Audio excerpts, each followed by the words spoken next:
అందరికీ నమస్కారం. వేద సంస్కృత సమితి, విశ్వయోగా విద్యాపీఠ్ సంయుక్తంగా నిర్వహిస్తున్న మన తెలుగు మాధ్యమంలోని 2వ కక్ష సమూహానికి అందరికీ స్వాగతం. ఈ రోజు మనం మహాభారతం గురించి ఇంకొక కోణంలో తెలుసుకుందాం. అంటే అందరికీ భారతం గురించి కొంత జ్ఞానం ఉంది, కానీ దాన్ని వేరే కోణంలో మనకి గురువు గారు డాక్టర్ నాగరాజు గారు మనకి తెలియజేయడానికి వచ్చేశారు. ఈరోజు దీన్ని ప్రారంభించుకునే ముందు దేశమాతను కొలుస్తూ తర్వాత తరగతి ప్రార్థన చేస్తూ మనం మొదలు పెట్టుకుందాం. వందే మాతరం పాడవలసిందిగా లీలా గారిని కోరుతున్నాను.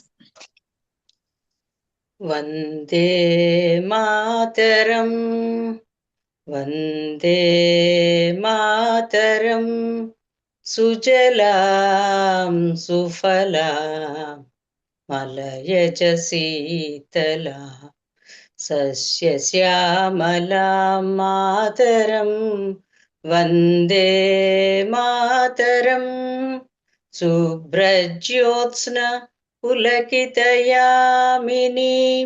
పుల్లకుసుమిత ద్రుమదళశోభినీం సుహాసినీం సుమధురభాషిణీం సుఖదాం వరదాం మాతరం వందే మాతరం వందే మాతరం వందే మాతరం. వందే మాతరం. ధన్యవాదాలు లీలా మేడం గారు. ఇప్పుడు తరగతి ప్రార్థన చేయవలసిందిగా మైథిలి గారిని కోరుతున్నాను. ఓం నమో నారాయణ అండి. ఒక్క నిమిషం ధ్యానం అండి.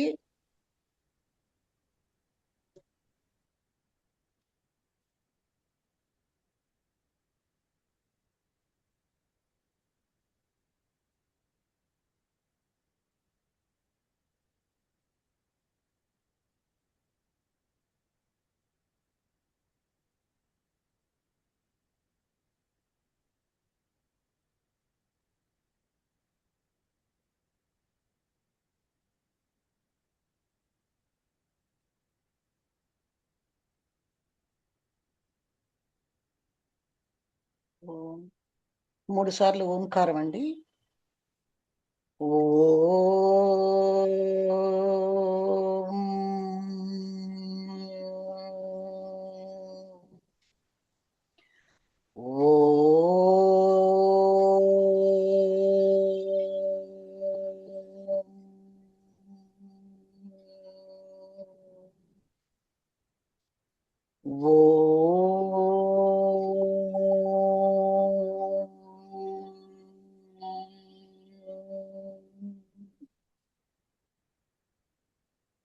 ఓం గణానాం త్వా గణపతిగం హవామహే కవిం కవీనాముపమశ్రవస్తమం జ్యేష్ఠరాజం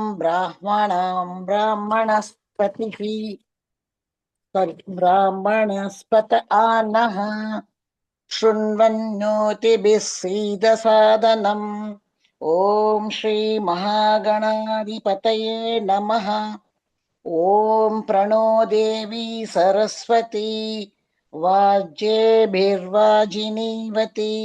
ధీనామవిత్ర్యవతు.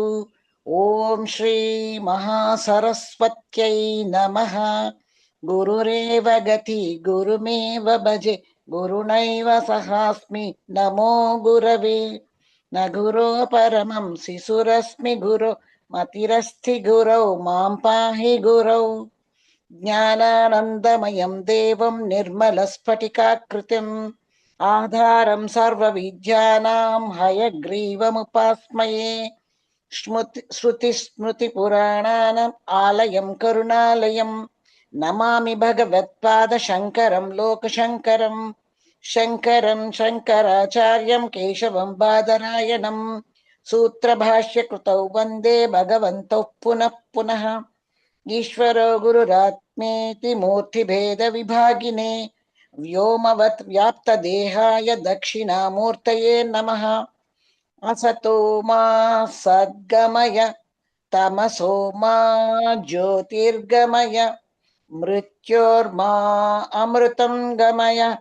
ओम शांति शांति शांति।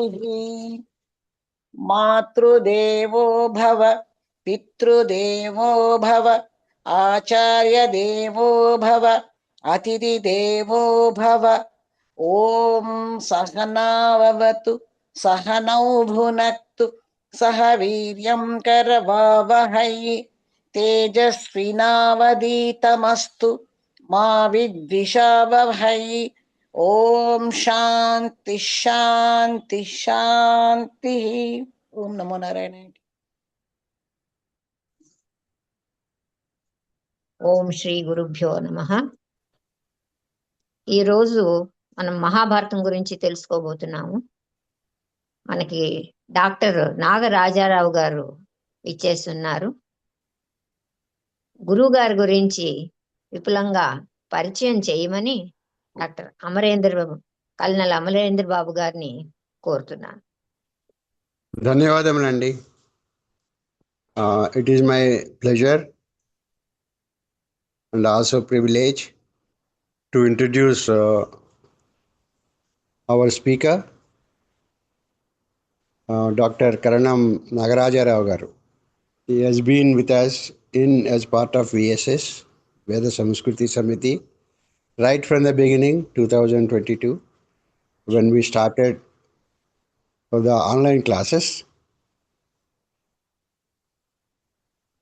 Professor Nagarajaravu garu has worked as an officer in both in government and private sectors for over 30 years and worked as professor in a few universities for 10 years. He has completed MA in Political Science, History and Sociology and has also completed his PhD from Jawaharlal Nehru Technological University in Management Sciences. His other accomplishments include Advanced Diploma in Vedanta from Chinmaya International Foundation and Kovida from Samskrita Bharati and Yoga Diploma from Vyasa University. He has also done a course on Gita from Oxford Hindu Studies, Oxford University. He has published many articles, more than 60, maybe I'm not sure how many now. It is more than 60 in peer-reviewed national and international journals. He has 4 published books: Management Insights from Motivational Slokas, Business Ethics Caselets, Analysis of Dharma from Mahabharata, Virat Parva, and Principles and Practices of Risk and Insurance. These books are available in Amazon. Currently, after retirement as a professor, he is engaged in teaching Gita to children in Zoom classes and engaged in writing articles in the blog ankulkatha.com. His lectures on ethics in Mahabharata in English and stories from Mahabharata from children in Telugu can be viewed in his YouTube channel. This is a very, very brief introduction of Dr. Karanam Nagarajaravu garu. So with this introduction, I request him to start our webinar, please.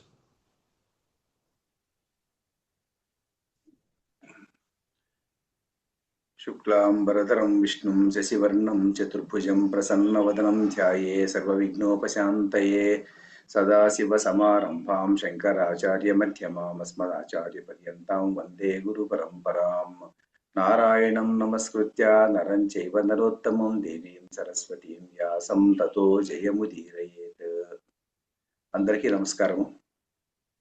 ఈరోజు మహాభారతం ఉన్నటువంటి చాలా పెద్ద గ్రంథం, ఉద్గ్రంథం. అది 1,00,000 శ్లోకాలు ఉన్నటువంటి మహాగ్రంథం. ఆ గ్రంథాన్ని గురించి 2 రోజుల్లో ఒక్కొక్క గంట చొప్పున చెప్పాల్సిందిగా వేద సంస్కృతి సమితి వాళ్ళు ఒక అవకాశం ఇచ్చినందుకు వాళ్ళకి కృతజ్ఞతలు తెలుపుకుంటూ, మరి ఎక్కువ సమయం వృధా చేసేది ఇష్టం లేకుండా ఒకటేసారి మనము మన దీంట్లోకి మన లెక్చర్లోకి వెళ్ళిపోదామనేసి ఉద్దేశము. వసుంధర గారు చెప్పేటప్పుడు వేరే దృక్కోణం నుంచి మహాభారతాన్ని చెప్పాల్సిందిగా చెప్పారు. వేరే దృక్కోణం అంటే సాధారణంగా మహాభారతం చెప్పేటువంటి పద్ధతులు ఎలా ఉంటాయంటే ప్రవచన రూపంలో ఉంటుంది. ప్రవచన రూపం అంటే ప్రవచనం అంటే ఎలా ఉంటుందంటే, ప్రవచనంలో మహాభారతాన్ని మొదలుపెట్టి తర్వాత అందులో రామాయణం రావచ్చు, లేకుంటే శంకరాచార్యుని కీర్తన శ్లోకాలు రావచ్చు, ఇంకేదో రావచ్చు, మరొకటి రావచ్చు, అన్ని అందులో కలిపేసి ఎందుకంటే ప్రధానమైనటువంటి లక్ష్యం ఏమిటంటే మహాభారతంలో ఉన్నటువంటి సందేశాన్ని రకరకాలుగా చెప్పడం కోసము అన్నిటినీ కలిపి చెప్పేస్తుంటారు సాధారణంగా. ఒక్కొక్కసారి కథా వస్తువు పక్కకు పడిపోయి వేరే వస్తువులకి కూడా మనం వెళ్ళేటువంటి ప్రమాదము కూడా ఉంటుంది. ఈరోజు ఎలాగోనూ మనం చెప్పుకునేటువంటి ఈ భారతము ఉన్నటువంటి లెక్చర్ అన్నటువంటిది క్లాస్ అనుకుందాం. దీన్ని మనం ప్రవచనం అనుకోకుండా క్లాసు. డిఫరెన్స్ ఏం, దానికి దీనికి భేదం ఏమిటంటే అందులో పూర్తిగా స్వేచ్ఛ ఉంటుంది. చెప్పేటువంటి అతనికి పూర్తి స్వేచ్ఛ. అంటే ఏదైనా చెప్పచ్చు. మధ్యలో మహాభారతం ఆవు కథ చెప్పినట్టుగా మధ్యలో ఇంకేదైనా కూడా దాంట్లో చేర్చి చెప్పేటువంటి సందర్భము, అనుకూలము అక్కడ ఉంటుంది. కానీ ఇక్కడ మనకి ఎలా ఉంటుందంటే, ఇక్కడ మీరు మళ్ళీ ఒక ఎగ్జామినేషన్ కూడా రాస్తున్నారు కాబట్టేసి ఇందులో మహాభారతాన్ని గురించి, మహాభారత తత్వాన్ని గురించి ఒక క్లాసులో లెక్చర్ ఇస్తే ఎలా ఉంటుందో అలా చెప్పాల్సినటువంటి నేపథ్యం ఇది. ఎందుకంటే అలా చెప్తే మనకి ఏమవుతుందంటే పూర్తి మహాభారతాన్ని పక్కకు పోకుండా, అంటే వేరే పక్కదోవలతో పోకుండా కేవలం మహాభారతం మీదనే కాన్సన్ట్రేట్ చేసి దీన్ని చెప్పుకునేటువంటి అవకాశం ఇది. అందువల్ల అలానే చెప్పుకుందామనే ఉద్దేశంతోనే నేను అలాగే చెప్తాను ఈ పాఠాన్ని. అంటే ఎలా ఉంటుందంటే మహాభారతం అంటే ఏమిటి, మహాభారతంలో ఏమి ప్రతిపాదించబడింది, తర్వాత మహాభారతాన్ని ఎవరు రాశారు, ఎలా రాశారు, తర్వాత ఎలా అది మహాభారతము ఇంత ప్రాచుర్యం ఎలా చెందింది, మహాభారతంలో ఉన్నటువంటి తత్వం ఏమిటి, ఇలాంటి విషయాలు ఒక హెడ్డింగ్ కింద మహాభారతం ఎంత పెద్ద గ్రంథము, ఇలాంటివన్నీ నేను ఒకటి హెడ్డింగ్ కింద మీకు ఒకవేళ అన్నిట్లో ఎలాంటి ప్రశ్న అడిగినప్పటికీ కూడా రాసేదానికి అనుకూలంగా ఉండేటువంటి రీతిలో ఇది కేవలం మహాభారతం చెప్పడమే కాకుండా ఇందులో ఉన్నటువంటి ప్రధాన అంశం ఏమిటి, ఎందుకు ఇది గొప్ప గ్రంథమైంది, ఇతిహాసమా ఇది లేకుంటే కావ్యమా, పురాణమా, ఏమిటిది, ఇలాంటి చర్చ చేసుకుంటూ మనము ఒక గంట సేపు ఈరోజు మనము ఈ మహాభారతం మీద కేంద్రీకరిస్తాం. మహాభారతం అంటే మహత్వాత్ భారవత్వాత్ ఇది భారతం అంటారు దీన్ని. అంటే మహత్వంలోను భారవత్వంలోను, వెయిట్ లో కూడా. వెయిట్ అంటే దీని యొక్క గ్రంథం యొక్క ఎంత గొప్పదంటే, ఇది మహాభారతము రామాయణాన్ని కంపేర్ చేసుకుంటే రామాయణం కేవలం 24,000 శ్లోకాలు ఉంటే మహాభారతము 1,20,000 శ్లోకాల గ్రంథం. తర్వాత హరివంశాన్ని కూడా చేరిస్తే, కిల పర్వాన్ని కూడా చేరిస్తే అదో 25,000 శ్లోకాలు చేరితే 1,25,000 శ్లోకాలు ఉన్నటువంటి పెద్ద గ్రంథం ఇది మహాభారతం. మరి ఎంత పెద్దదంటే ఇది సాధారణంగా ఎలా దీన్ని పోలుస్తారంటే, గ్రీక్ లిటరేచర్లో మనకు ఇలియడ్స్ అలాంటి పుస్తకాలు తీసుకునేసి వాళ్ళ గ్రంథాలన్నీ తీసుకుని ఒకవైపు ఉంచితే, మహాభారతాన్ని ఇంకొక వైపు ఉంచితే, మహాభారతము సుమారుగా 4 ఇంతలు పెద్దది. 4 ఇంతల నుండి పెద్దది. రామాయణం కన్నా 4 ఇంతలు పెద్దది. ఆ గ్రీక్ లిటరేచర్తో పోల్చుకుంటే 8 ఇంతలు పెద్దది మహాభారతము. పెద్దది అంటే కేవలము ఒక సైజులోనే మాత్రమే పెద్దది కాకుండా, మహాభారతం ఎలా పెద్దది అంటే ఇందులో ఉన్నటువంటి తత్వము కూడాను అంతే గొప్పది. అందువల్లనే దీన్ని ఏమంటారంటే, దీన్ని పంచమ వేదము అంటారు. మహాభారతాన్ని పంచమ వేదము ఎందుకు అంటారు అంటే, వేదాల్లో ఉన్నటువంటి సారమంతా మహాభారతంలో ఉంది కాబట్టి దీన్ని పంచమ వేదము అంటారు. మహాభారతాన్ని పరిశీలించేటప్పుడు ఎలా పరిశీలించాలంటే, పంచమ వేదం ఉంది ఎందుకు అంటారంటే ఇంకొక కారణం కూడా ఉంది దీనికి. ఎలా చెప్తారంటే, వేదవ్యాసునికి ఒక ప్రణాళిక ఉండేదంట. పూర్వకాలంలో ఋషులకు కానీ వీళ్ళందరికీ ఒక ప్రణాళికాబద్ధంగా చెప్పాలి అన్నటువంటిది. కొంతమంది ఎలా ఉంటారంటే, ప్రజల్లో మనలాంటి వాళ్ళంతా ఎలా ఉంటారంటే, కొంతమందికి మంచి జ్ఞానం ఉన్నటువంటి వాళ్ళు అంటే చాలా గొప్ప జ్ఞానం ఉన్నటువంటి వాళ్ళు, వేదాలు తర్వాత పురాణాల వేదాలను కూడాను బాగా అర్థం చేసుకునేటువంటి శక్తి సామర్థ్యాలు ఉన్నటువంటి వాళ్ళు, అలాంటి వాళ్ళు కొంతమంది ఉంటారు. కొంతమంది ఎలా ఉంటారంటే ఆ సాహిత్యాన్ని అర్థం చేసుకునేటువంటి శక్తి లేనటువంటి వాళ్ళు ఉంటారు. వాళ్లకు 2వ లెవెల్. తర్వాత 3వ లెవెల్ ఎలాంటి వాళ్ళు అంటే చాలా పామరులు, చదువు సంధ్యలు ఏమీ లేనటువంటి వాళ్ళు పామరులు. మరి అందరికి కూడాను వేదం యొక్క జ్ఞానాన్ని విస్తరించాలనేటువంటి ఉద్దేశం మాత్రము ఋషులకు కానీ, వేదవ్యాసునికి కానీ, వేరే ఋషులకు కానీ అలాంటి భావన ఉండేటువంటిది. అందువల్ల అటు రామాయణం కానీ ఇటు మహాభారతం కానీ వ్రాసేటప్పుడు వాడి ప్రణాళిక ఏమిటంటే, వేదంలో చెప్పినటువంటి విషయాలను అలాగే వేదంలో చెప్పుకుంటూ మనకు చెప్తాం అనుకోండి, సాధారణ పామరుల జనుల దగ్గరికి వెళ్ళేసి మీరు ఇలా చెప్తే వాళ్ళకి అది అర్థం కాదనమాట. అర్థం కాదంటే అర్థం అవుతుంది కానీ దాన్ని ఎలా చేయాలో తెలీదు. ఇప్పుడు సత్యం వద అన్నటువంటి ఒక పదం ఉందనుకోండి. సత్యం వద అన్నటువంటి వేదంలో ఉన్నటువంటి ఒక వాక్యము. సత్యం వద అని చెప్పేసి వదిలేస్తే సరే, అలా మనం లాంటి వాళ్ళు కూడా అలా వినేసేసి సరే సత్యం చెప్పమన్నారు అనుకునేసి అలా వెళ్ళిపోతాం, తర్వాత మర్చిపోతాం దాన్ని. అలా కాకుండా ఆ సత్యం వద అన్నటువంటిదే పూర్తి అర్థం చేసుకునేటువంటి శక్తి ఉన్నటువంటి వాళ్ళ అంతర్గతమైనటువంటి దానిలో ఉన్నటువంటి అర్థాన్ని ఆకళీకృతం చేసుకునేటువంటి వాళ్ళు చాలా తక్కువ మంది ఉంటారు. అలా కాకుండా సత్యం వద అని అలా చెప్పి వదిలేయకుండా ఒక హరిశ్చంద్రుని కథనో ఇంకొక కథనో తీసుకొని వచ్చి, ఈ సత్యం చెప్పిన దానివల్ల ఈ ఫలితం ఉంది అని చెప్పి తీసుకొని వచ్చి చెప్పిన దానివల్ల చాలా మంది మనలాంటి వాళ్ళందరికీ ఎలా ఉంటుందంటే ఆహా ఇలా ఉంది కదా అనుకుంటాం అనమాట. తర్వాత దానం అనుకోండి, ఒక దానం, ఎలాంటి దానము గొప్పది, ఎలాంటి దానము గొప్పది అంటాం అనుకోండి. దానం ఎలాంటి దానం ఎలా చేయాలి అనేటువంటి తైత్రీయ ఉపనిషత్తులో మనకు క్లియర్ గా స్పష్టంగా ఉంది. దానం చేసేటువంటిప్పుడు మనం ఎలా ఉండాలంటే మరి దయతో దానం చేయాలి. తర్వాత చేసేటువంటి సందర్భంలో పొగరు ఉండకూడదు. తర్వాత ఇచ్చేటువంటి వ్యక్తి నుంచి అపేక్ష ఏమీ ఉండకూడదు. తర్వాత మనం ఇచ్చేటువంటి సందర్భంలో కూడాను ఆ ఇచ్చినటువంటి వ్యక్తికి మనం ఇస్తున్నాము అని చెప్పేసి పెద్ద పబ్లిసిటీ ఇవ్వకూడదు. ఇలాంటి కొన్ని భావాలన్నీ ఉండేటువంటిది దానం ఎలా చేయాలి అన్నటువంటిది. అలాంటి చెప్పేసి ఎలా ఉండాలి అని అలా చెప్పి వదిలేస్తే సరే అనుకుంటాము. కానీ దాన్ని ఏం చేస్తామంటే దానం అలాంటిది ఎలాంటిది చేయాలని చెప్పేసి శిబి చక్రవర్తి దానం ఎలా ఉండేది, మరి దదీచి యొక్క దానం ఎలా ఉండేది, తర్వాత ఈ కర్ణుని యొక్క దానం ఎలా ఉంది, ఇలా చెప్పి ఈ దానానికి ఆ దానానికి ఉన్నటువంటి వ్యత్యాసం ఏమిటి, కర్ణుని దానానికి శిబి చక్రవర్తి దానానికి లేకనే దదీచి దానం చేసినటువంటి దానానికి ఉన్నటువంటి దానానికి పోలిస్తే ఏది తక్కువ ఏది ఎక్కువది, తర్వాత ధర్మరాజు అశ్వమేధ యాగం చేసిన తర్వాత చేసినటువంటి దానము గొప్పదా లేకుంటే సప్తప్రక్తుడు చేసినటువంటి దానము గొప్పదా అని ఒక చర్చ చేసి అప్పుడు ఆ దానం ఏ దానము గొప్పది, మరి ధర్మరాజు అశ్వమేధ యాగం చేసిన తర్వాత చేసినటువంటి దానం గొప్పదా, లేకుంటే ముంగిస కథ మనకు అందరికీ తెలిసినటువంటి కథే అది అలాంటి దానము గొప్పదా, ఇలాంటివి చర్చ ఉంటుంది అనమాట. చర్చ ఉంటే ఏం చేస్తారంటే అప్పుడు చెప్పినటువంటి వేదంలో చెప్పినటువంటి చిన్న పదార్థాన్ని చిన్న లైన్ తీసుకునేసి దాన్ని కాస్త పెంచి చెప్తే చాలా మంది ప్రజలకు అర్థమవుతుంది కదా అన్నటువంటి ఉద్దేశంతో ఒక ప్రణాళికను రూపొందించుకున్నారు. ఏమిటంటే వేదములు మొదటి లైన్ సంబంధించినటువంటిది, 2వ లైన్లో వచ్చేటువంటి ఇతిహాసములు అంటే ఇతి హ ఆస అంటారనమాట. ఇలా జరిగింది ఒకప్పుడు అని చెప్పేసి, ఇలా జరిగింది ఈ కథ జరిగింది అంటే అది ఒక రకమైనటువంటి చరిత్ర లాగా తీసుకోవచ్చు మనం. కానీ చరిత్రకారులు ఏం చెప్తారంటే చరిత్ర అంటే దానికి సపరేట్ గా కొన్ని రూల్స్ రెగ్యులేషన్స్ అన్ని పెట్టి మహాభారతం చరిత్ర కాదు అంటారు. అందువల్ల చరిత్ర కాదు అంటే మరి చరిత్రలో జరిగిన చాలా మహాభారతంలో జరిగినటువంటి సంఘటనలు ఇప్పుడు చెప్పుకుంటూనే ఉన్నాము.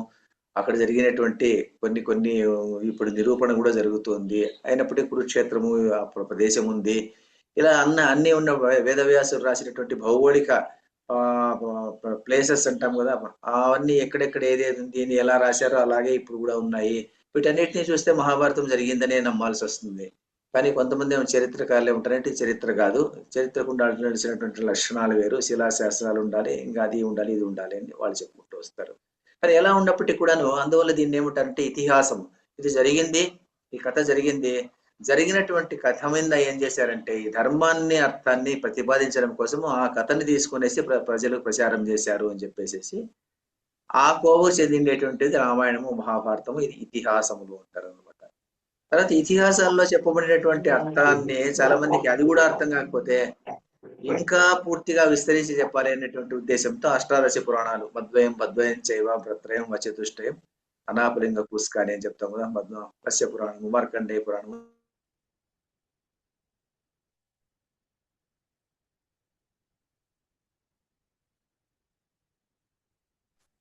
మ్యూట్ అయిపోయింది.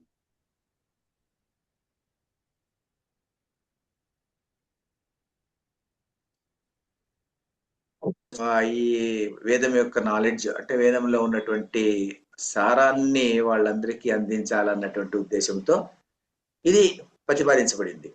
సో ఇలా ఉంటుంది అనమాట. ఈ స్ట్రక్చర్ లో మహాభారతం అన్నటువంటిది ఇతిహాసం కోవలేకి వస్తుంది. ఇతిహాసంలో కోవలేకి వస్తుంది. దీన్ని ఎవరు రాశారు అన్నటువంటిది మొదటి ఉద్దేశం. అందరికీ తెలిసినటువంటి విషయమే. వేదవ్యాసుడు ఉన్నటువంటి గొప్ప మహర్షి. ఈయన పరాశరాత్మజుడు. ఈయన మహాభారత రచనను చేశారనమాట. ఈయన ఎలా చేశారు ఈయన అంటే, ఈయన మహాభారతాన్ని రాసేయడానికి కారణం ఏమిటంటే, ఈయన ధర్మాన్ని ప్రతిపాదించాలి అనేటువంటి ఉద్దేశం ఇతనికి, వేదవ్యాసునికి. ధర్మాన్ని ప్రజలలో ప్రతిపాదన చేయాలి అనేటువంటి ఉద్దేశంతో ఆయన మహాభారతంలో మొదట్లోనే మనకు కనిపిస్తుంది. ఏం కనిపిస్తుంది అంటే, నేను ధర్మాన్ని గురించి అందరికీ చెప్తున్నాను, కానీ ఎందుకో ఎవరు కూడా ధర్మాన్ని అనుసరించడం లేదు. నేను చేతులెత్తి మొక్కుతున్నాను మీకు అందరికీ, ధర్మాన్ని మీరు అనుసరించండి అని చెప్పేసి ఆయన గొప్పగా చెప్పుకుంటాడు అనమాట. మొదటి అధ్యాయంలోనే మహాభారతంలో, వేదవ్యాస మూల భారతంలో కొన్ని అధ్యాయాలు అయిపోతూనే అక్కడనే కనిపిస్తుంది అనమాట. వేదవ్యాసుడు చాలా బాధపడుకుంటూ చెప్తాడు, మీరు ఎందుకు ధర్మాన్ని ఆచరించడం లేదు అని. ఆ ధర్మ ప్రతిపాదన కోసము ఆవిష్కరించబడినటువంటి గ్రంథము మహాభారతము. ఎందుకంటే మహాభారతాన్ని అడుగడుగునా మనకు ధర్మం అన్నటువంటిది కనిపిస్తూ ఉంటుంది. ధర్మాన్ని ఎలా అనుసరించాలి అన్నటువంటి విషయమే ప్రస్తావనలోకి వస్తుంది. అందువల్ల ధర్మరాజు ఉన్నటువంటి వాడు అందులో నాయకుడు. ధర్మరాజు నాయకుడు. ఆయన అణువులోను అడుగులోను ధర్మాన్ని మాత్రమే ప్రతిపాదిస్తూ వెళ్తాడు అనమాట. మీరు ఎక్కడన్నా తీసుకోండి, ధర్మరాజు ఉన్నటువంటి సందర్భం ఏదైనా సందర్భం తీసుకోండి, అన్ని సందర్భాల్లోనూ ధర్మాన్ని అతిక్రమించడు ఆయన. ఎలా అతిక్రమించారంటే చివరికి చిన్న విషయాల్లో కూడా, చిన్న విషయాల్లో యక్షుడు, మరి పాండవులందరూ, మిగిలిన పాండవులంతా పడిపోయి చనిపోయి ఉంటారు. భీముడు, అర్జునుడు, నకులుడు, సహదేవుడు అందరూ చనిపోయి ఉంటారు. ధర్మరాజు యక్ష ప్రశ్నలకంతా సమాధానం చెప్తాడు. చెప్పిన తర్వాత యక్షుడు ధర్మరాజుతో అడుగుతాడు, నీకు ఏదైనా కోరిక ఉంటాడు, నేను తీరుస్తాను అంటే, ఎవరైనా నలుగురు తమ్ముళ్ళలో ఎవరినో ఒకరిని బతికిస్తాను, ఒకరిని మాత్రమే బతికిస్తాను, ఎవరికి కావాలంటే, మరి ఆయన ఎవరిని కోరుకోవచ్చు? భీముడిని కోరుకోవచ్చు, అర్జునుడు కోరుకోవచ్చు. ఎందుకంటే దుర్యోధనుడు కౌరవులతో యుద్ధం చేయాలంటే వీళ్ళిద్దరు మూల పురుషులు, వీళ్ళిద్దరు ఉంటేనే యుద్ధం చేయడానికి శక్తి ఉంటుంది. కానీ ఆయన అలా కోరుకోడు. ఆయన నకులుని కోరుకుంటాడు. నకులుని కోరుకున్నప్పుడు, ఎందుకు నేను నకులుని కోరుకున్నావు, మరి భీముడు అర్జునుడు వీళ్ళిద్దరూ పరాక్రమవంతులు కదా అని యక్షుడు అడుగుతాడు. యక్షుడు అడిగితే ఆయన చెప్తాడు, నేను కుంతి మాద్రి ఇద్దరు నాకు తల్లులు, ఒక తల్లి కుంతి పుత్రుడు నేనున్నాను, మరి మా మాద్రి పుత్రుడు కూడా ఒకడు ఉండాలి కదా, కాబట్టి నేను నకులుని కోరుకుంటున్నాను అంటాడు. అంతేగాని నాకు భీముడు ఉండాలి, లేకుంటే నాకు అర్జునుడు ఉండాలి, నేను వీళ్ళిద్దరిలో ఎవరైనా ఉంటే నేను కురుక్షేత్ర యుద్ధం చేయగలుగుతాను అని అనుకోడు అనమాట ఆయన. మరి ఈ ఇహలోకంలో ఏం జరుగుతుందో అతనికి సంబంధం లేదు. ధర్మం అన్నటువంటిది చాలా ముఖ్యమైనటువంటి విషయం అతనికి. ధర్మము కోసము తమ్ముళ్ళలో ఎవరిని కోరుకుంటాడు? నకులుని కోరుకుంటాడు అతను. సో అది చాలా ముఖ్యమైనటువంటి ఘట్టము. అలాగే మనకి ఇంకొక సందర్భం కూడా కనిపిస్తుంది. ఘోషయాత్ర జరుగుతుంది. ఘోషయాత్ర జరిగినప్పుడు దుర్యోధనుడు ఘోషయాత్ర సందర్భంలో ఆయన ధర్మరాజు తదితర పాండవులను అవమానం చేయాలి అని చెప్పేసి వీళ్ళు వనవాసంలో ఉంటారు, వనంలో ఉన్నప్పుడు చాలా బాధల్లో కష్టాల్లో ఉన్నటువంటి సందర్భంలో దుర్యోధనుడు తన అనుచరులతో, సహచరులతో, తర్వాత మిత్రులతో అందరితోనూ కలిసి ఆయన వనానికి వచ్చి కేళి సాగిస్తూ గొప్పగా శబ్దాలు చేసుకుంటూ వీళ్ళకందరికీ చాలా కష్టపెట్టడానికి, వీళ్ళని చూసి పరిహసించాలి అనేటువంటి ఉద్దేశంతో అక్కడికి వస్తాడు. వచ్చినప్పుడు చిత్రరథుడు అనేటువంటి గంధర్వుడుతో యుద్ధం సంభవిస్తుంది అతనికి అనుకోకుండా. పెద్ద కథ అది. ఆ సందర్భంలో ఏం చేస్తాడంటే, చిత్రరథుడు అన్నటువంటి వాడు అతన్ని ఓడించి దుర్యోధన్ని రథాన్ని కట్టివేసి అతను తీసుకుని వెళ్ళిపోతుంటాడు. అతను తీసుకుని వెళ్ళేటువంటి సందర్భంలో అప్పుడు ఆ కౌరవుల యొక్క పత్నులంతా వచ్చి ధర్మరాజుతో అడుగుతారు. ధర్మరాజుతో అడిగి, అయ్యా ధర్మరాజా, మీరే మమ్మల్ని కాపాడాలి అంటాడు. భీముడు అంటాడు, మనం చేయాల్సిన పనిని గంధర్వులు చేశారు, మనం ఎందుకు పట్టించుకోవాలి, వీడు మనతో అవమానించడానికి ఇక్కడికి వచ్చాడు, కాబట్టి వీడికి కావాల్సినటువంటి శాస్తి వీడికి జరిగింది, వీడు ఇలాగే కానీ అని చెప్పేసి భీమసేనుడు అంటాడు. అప్పుడు ధర్మరాజు అంటాడు, ఒక మాట అంటాడు. ఆయన ఏమిటంటే, చూడు, ఇప్పుడు నీ కర్తవ్యం ఏమిటంటే, నా ఆజ్ఞ, నీవు అర్జునుడు ఇద్దరు వెళ్ళి ఆ చిత్రరథంతో యుద్ధం చేసి అతన్ని బంధించినటువంటి దుర్యోధన్ని విడిపించి తీసుకొని రా అని చెప్తాడు. ఎందుకు తీసుకురావాలి అని అడుగుతాడు భీముడు. అప్పుడు ధర్మరాజు చెప్తాడు ఏమిటంటే, ఈరోజు కురురాజు అయినటువంటి దుర్యోధన్ని ఒక వ్యక్తి వచ్చి జయించి కట్టేసి తీసుకెళ్తున్నాడంటే మన వంశ గౌరవం ఏం కావాలి చెప్పు. మన వంశం ఏమిటి? ఏం వంశం మంది? కురువంశం మంది. కురువంశంలో ఉన్నటువంటి ఒక మహారాజు ఒక సాధారణమైనటువంటి గంధర్వుని చేతిలో బందీ అయి వెళ్ళిపోతున్నాడు, కట్టేసి వెళ్ళి అతను తీసుకెళ్తున్నాడు అంటే మన వంశ ప్రతిష్ట దెబ్బతింటుంది కదా. వంశ ప్రతిష్ట పోయిన తర్వాత మనకి ఏం ప్రతిష్ట, మనం ఉండి ప్రయోజనం ఏమిటి? కాబట్టి వంశ ప్రతిష్ట చాలా ముఖ్యమైనటువంటి విషయం. కాబట్టి వంశ ప్రతిష్ట కోసము మనం ఏం చేయాలి? ఇప్పుడు దుర్యోధన్ని విడిపించాలి. మొదలో మనకి ఎన్నైనా కొట్లాట్లు ఉండొచ్చు, మనకి ఏమైనా ఉండొచ్చు. మనం ఏదైనా మనలో మనకు కొట్లాట వచ్చినప్పుడు వాళ్ళు 100 మంది, మనం 5 మంది. కానీ వేరే వాళ్ళు ఎవరైనా వచ్చి మనతో ఎవరితో యుద్ధం చేసినప్పటికీ కూడాను మనము 105 మంది అని చెప్తాడు అతను. అంటే ఇక్కడ ఏం చెప్తున్నాడు ధర్మరాజు అప్పుడు అలాగా వదిలిపెట్టేసి ఉంటే ధర్మరాజు, సరే దుర్యోధనుడిని చిత్రరథుడు తీసుకుని వెళ్ళిపోతున్నాడు. దుర్యోధనుడు బద్ధశక్తుడు. దుర్యోధనుడు అన్నటువంటి వాడు తన తమ్ముడు భీమునికి విషం పెట్టి చంపాలనే ప్రయత్నం చేశాడు. లక్క ఇంట్లో వీళ్ళందరినీ చంపాలనే ప్రయత్నం చేశాడు. వీళ్ళ రాజ్యాన్ని అంతా హరించాడు, మాయా ద్యూతం ఆడాడు. ఇన్ని చేసినప్పటికీ కూడాను దుర్యోధనుడు తమ్ముడు అని అంటున్నాడు. కానీ ఇక్కడ దుర్యోధనుడు వేరే వాడు అని అనడం లేదు. అతను నేను నీవు ఇద్దరు వచ్చినప్పుడు మాత్రం నీవు దుర్యోధనుడు, నేను ధర్మరాజు, లేకుంటే మీరు 100 మంది కౌరవులు, మేము 5 మంది పాండవులు, అంతేగాని లేకుంటే మనమంతా 105 మంది. వేరే వాడు ఎవడైనా వచ్చి మన మీద దండయాత్ర చేసినప్పుడు మనం అంతా ఒక్కటే అన్నటువంటి భావన. మరి ఎంత గొప్ప భావన చూడండి. అదే భావన మనం భారతాన్ని చదువుతూనే ఉంటాము, ఎంతో చేస్తూనే ఉంటాము, భారతాన్ని గురించి చెప్పుకుంటుంటాము, భారతాన్ని పూజ చేస్తాము, అన్ని చేస్తాం. కానీ భారతంలో ఉన్నటువంటి కథా వస్తువును మరి మన చరిత్ర తీసుకొని మనం చదివినప్పుడు ఎంతో మంది వేరే రాజులు వచ్చి మన దేశాన్ని ఆక్రమణకు వచ్చినప్పుడు ఒక్క వ్యక్తి అయినాను ఏమైనా ఎప్పుడైనా చెప్పాడు? ఒక రాజైనా ఒకరు వీళ్ళ పరస్పరం కలహించుకునేటువంటి సందర్భంలో వేరే వాడికి అవకాశం ఇచ్చి వీళ్ళు వేరే వాళ్ళని మన దేశానికి వచ్చేదానికి అవకాశం ఇచ్చారే కానీ చివరికి ఏమైపోయిందంటే ఇది అన్ని చోట్లను ఇలాగే మన వాళ్ళే మన శత్రువులైపోయేసి ఇలా చేశారు. కానీ మనమందరూ ఒకటి, ఏదైనా కొట్లాట వచ్చినప్పుడు మనమంతా ఒకటి అన్నటువంటి భావన లేకుండా పోదాని వల్లనే కదా మనం ఈ స్వతంత్రం అంతా పోగొట్టుకునేసేసి ఎన్నో ఏళ్ళు 1000 సంవత్సరాలు మనము మిడివల్ ఏజెస్ అంటాం కదా, ఆ మధ్యయుగంలో మరిగి తర్వాత మనమంతా బాధపడి తర్వాత బ్రిటిష్ వాళ్ళకి కూడా మనం అలాగే చేసాము. అలాగే చేసేసి మరి బ్రిటిష్ చరిత్రను తీసుకుని చదివితే మనకి ఎలా కనిపిస్తుంది అంటే, నేను చరిత్ర విద్యార్థి, నేను చాలా అప్పుడు చరిత్ర గురించి చాలా క్షుణ్ణంగా చదివేటువంటి వాడిని, చాలా డీప్ గా వెళ్ళి ఎక్కడెక్కడ ఏముంది. అలాంటి సందర్భంలో నాకు కొన్ని నేపథ్యాలు కనిపించాయి. బ్రిటిషర్స్ మన వాళ్ళని ఎవరైనా పట్టుకునేసి బందీ చేసి రాజులను బందీ చేసేసి, ఆ రాజు క్రూరమైనటువంటి రాజు అనుకోండి, అలాంటి రాజును బందీ చేసి వాళ్ళు తీసుకెళ్తుంటే మన ప్రజలందరూ అలాగా ఇలాగా నిలుచుకునేసి రోడ్డు వైపు అటువైపు ఇటువైపు నిలుచుకునేసి వాళ్ళు చప్పట్లు తట్టేటువంటి వాళ్ళు అంట. అంటే ఆ బ్రిటిషర్స్ కే సపోర్ట్ చేసేటువంటి వాళ్ళు, అంటే బ్రిటిషర్స్ మంచి వాళ్ళు అని చెప్పేసి. అలాగే మనకు చేసినటువంటి రాజులంతా, మిగిలిన రాజులంతా ఎలా వచ్చారు? వీళ్ళు మొహమ్మద్ గజనీ గాని, గోరీ గాని, తర్వాత ఖిల్జీ కాలంలో కూడా ఖిల్జీలు కానీ వీళ్ళంతా ఎలా వచ్చారు భారతదేశానికి? ఎలా వచ్చారంటే వీళ్ళు రావడానికి అంతటికీ కారణము ఈ మహాభారతం యొక్క గ్రంథంలో ఉన్నటువంటి ఇతివృత్తంలో ఉన్నటువంటి ఒక కథా వస్తువును సరిగా అర్థం చేసుకోవడాని వల్ల జరిగింది కదా మనకు. సో ఇవన్నీ మనకు తలుచుకుంటే ఏమైపోతుందంటే, ఈ ధర్మము ఉన్నటువంటిది ఎంత గొప్పది, ధర్మాన్ని కోసము ధర్మరాజు ఎంత గొప్పగా కష్టపడ్డాడు.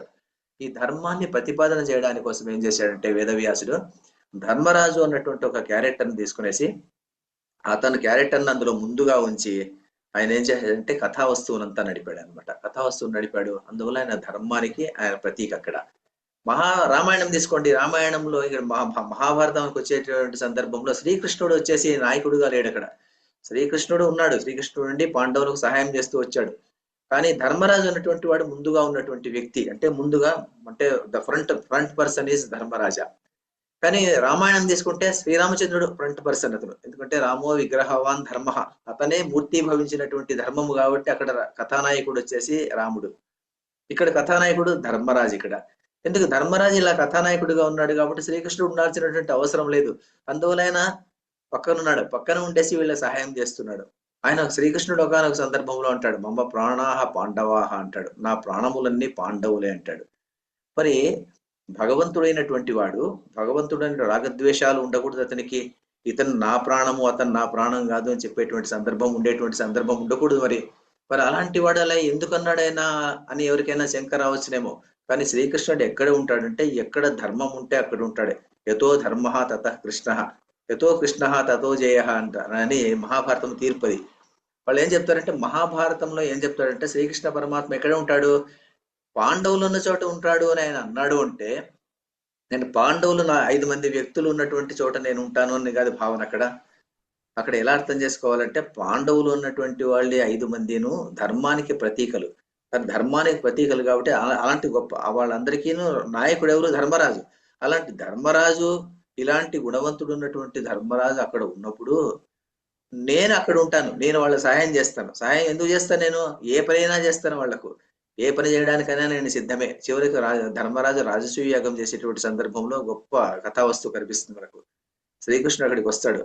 ధర్మరాజు ప్రతి ఒక్కరికి ఒక్కొక్క పనిని ఇచ్చేసింటాడు, నీవు ఈ పని చేయాలి, నీవు ఈ పని చేయాలి అని చెప్పేసి. అక్కడ కూడా ధర్మరాజు ధర్మ ప్రతీక చూడండి ఎలా ఉంటుందంటే, సామంతులైనటువంటి రాజులు తెచ్చినటువంటి కప్పము. సామంతరాజులు ఎంతో మంది సామంతరాజులు. అప్పుడు సామంతరాజులు ఎంతమంది అంటే అప్పుడు అర్జునుడు సుమారు చైనా వరకు దండయాత్ర చేసింటాడు. మన భారతంలో విస్తారంగా చెప్పబడింది. హిమాలయాల తర్వాత ఉన్నటువంటి రాజులనంతా జయించి, ఇప్పుడున్నటువంటి నేపాల్, టిబెట్ వాటి అన్నిటిని జయించి ఇంకా ముందుకు వెళ్ళి చైనా వరకు వెళ్తాడు అతను. చైనా వరకు వెళ్ళి చైనాలో ఉన్నటువంటి చీనీ అని కూడా రాసే మహాభారతంలో ప్రస్తావన ఉంటుంది.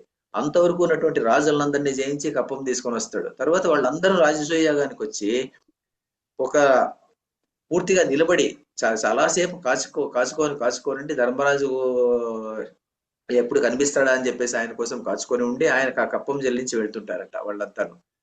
అలా వెళ్ళేటువంటి రాజులు. భీమసేనుడు ఎలా వెళ్తాడు, భీమసేనుడు ఒక దిక్కుకు వెళ్తాడు, నకులుడు ఒక దిక్కుకు వెళ్తాడు, సహదేవుడు ఒక, భీమసేనుడు తూర్పు ఆయన పడమటి దిక్కుకు వెళ్తాడు.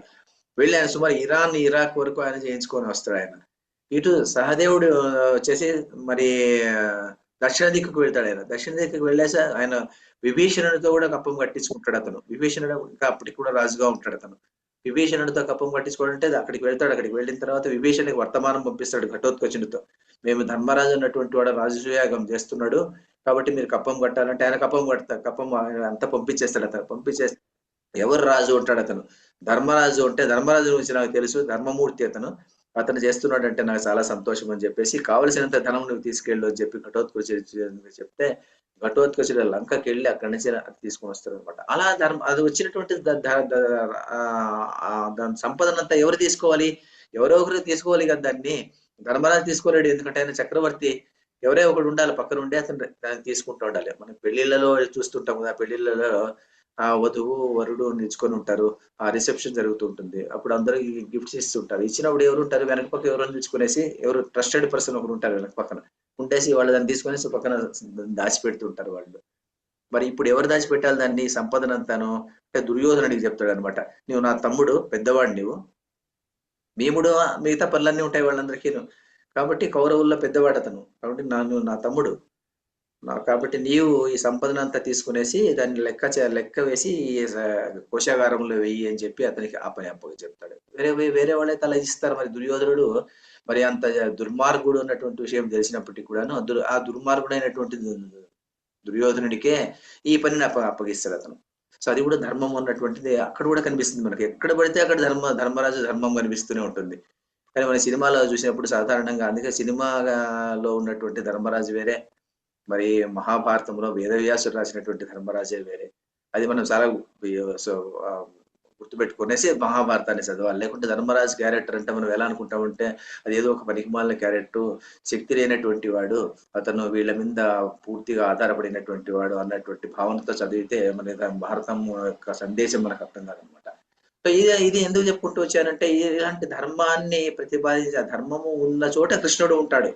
అందువల్ల ఈ కృష్ణుడు ఎక్కడ ఉన్నాడు, ఈ ధర్మరాజు ఎక్కడ ఉన్నాడో ఆయన అక్కడ ఉంటాడు. అందువల్ల ధర్మరాజుతో ఆయన అడుగుతాడు, నాకు ఏదైనా పని చెప్పు అంటే ధర్మరాజు ఏం చెప్తాడంటే, అయ్యా నీకేం పని చెప్తాను, నువ్వు చాలా గొప్పవాడు, భగవంతుడు నీవు, నీకేం నేనేం చెప్పనంటాడు అతను. చెప్పనంటే ఆయన ఏమంటాడంటే, లేదు లేదు నేనే ఒక పని తీసుకుంటాను అని చెప్పేసి వచ్చిన రాజులందరికీ కాళ్ళు కడిగేటువంటి పని ఆయన పెట్టుకుంటాడు అనమాట. పెట్టుకునేసి, ఎందుకంటే అది ధర్మరాజు పని, ధర్మం కోసం జరిగేటువంటి కార్యక్రమం అది.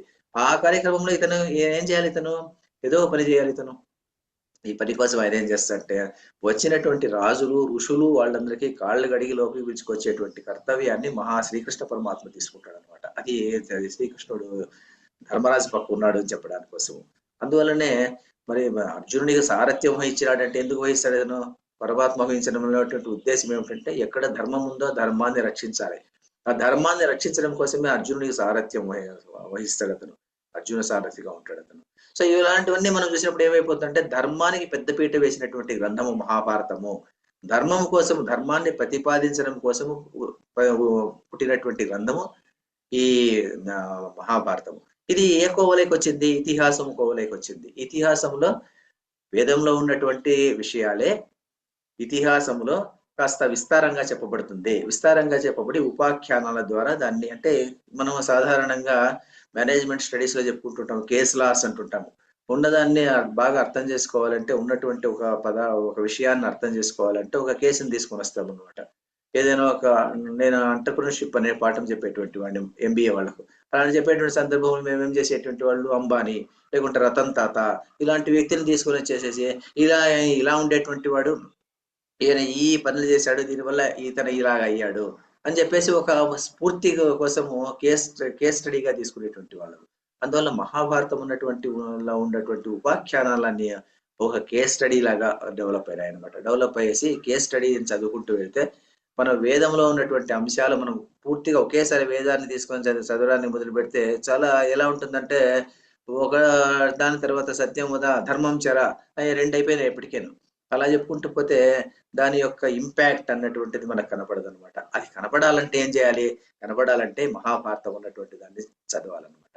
తర్వాత ఇంకొక విషయం, ఎందుకు మహాభారతంలో అంత గొప్పది ప్లేస్ వచ్చింది దానికి అంటే, అక్కడక్కడ కొన్ని ధర్మాలు ఎలా ఉంటాయంటే, ఒక ధర్మము ఎలా ఒక రకంగా ఉంటుంది, సత్యం వద, సత్యం చెప్పాలి. మరి అలాంటి సందర్భంలో అహింసో పరమో ధర్మ అని కూడా ఇదే చెప్తుంది అనమాట. ఆ రెండిటికి ఒక రకమైనటువంటి సంఘర్షణ జరిగింది అనుకోండి, క్లాష్ అంటాం కదా. 2 ధర్మాలకు సంఘర్షణ జరిగినప్పుడు దాన్ని ఎలా పరిష్కరించాలి?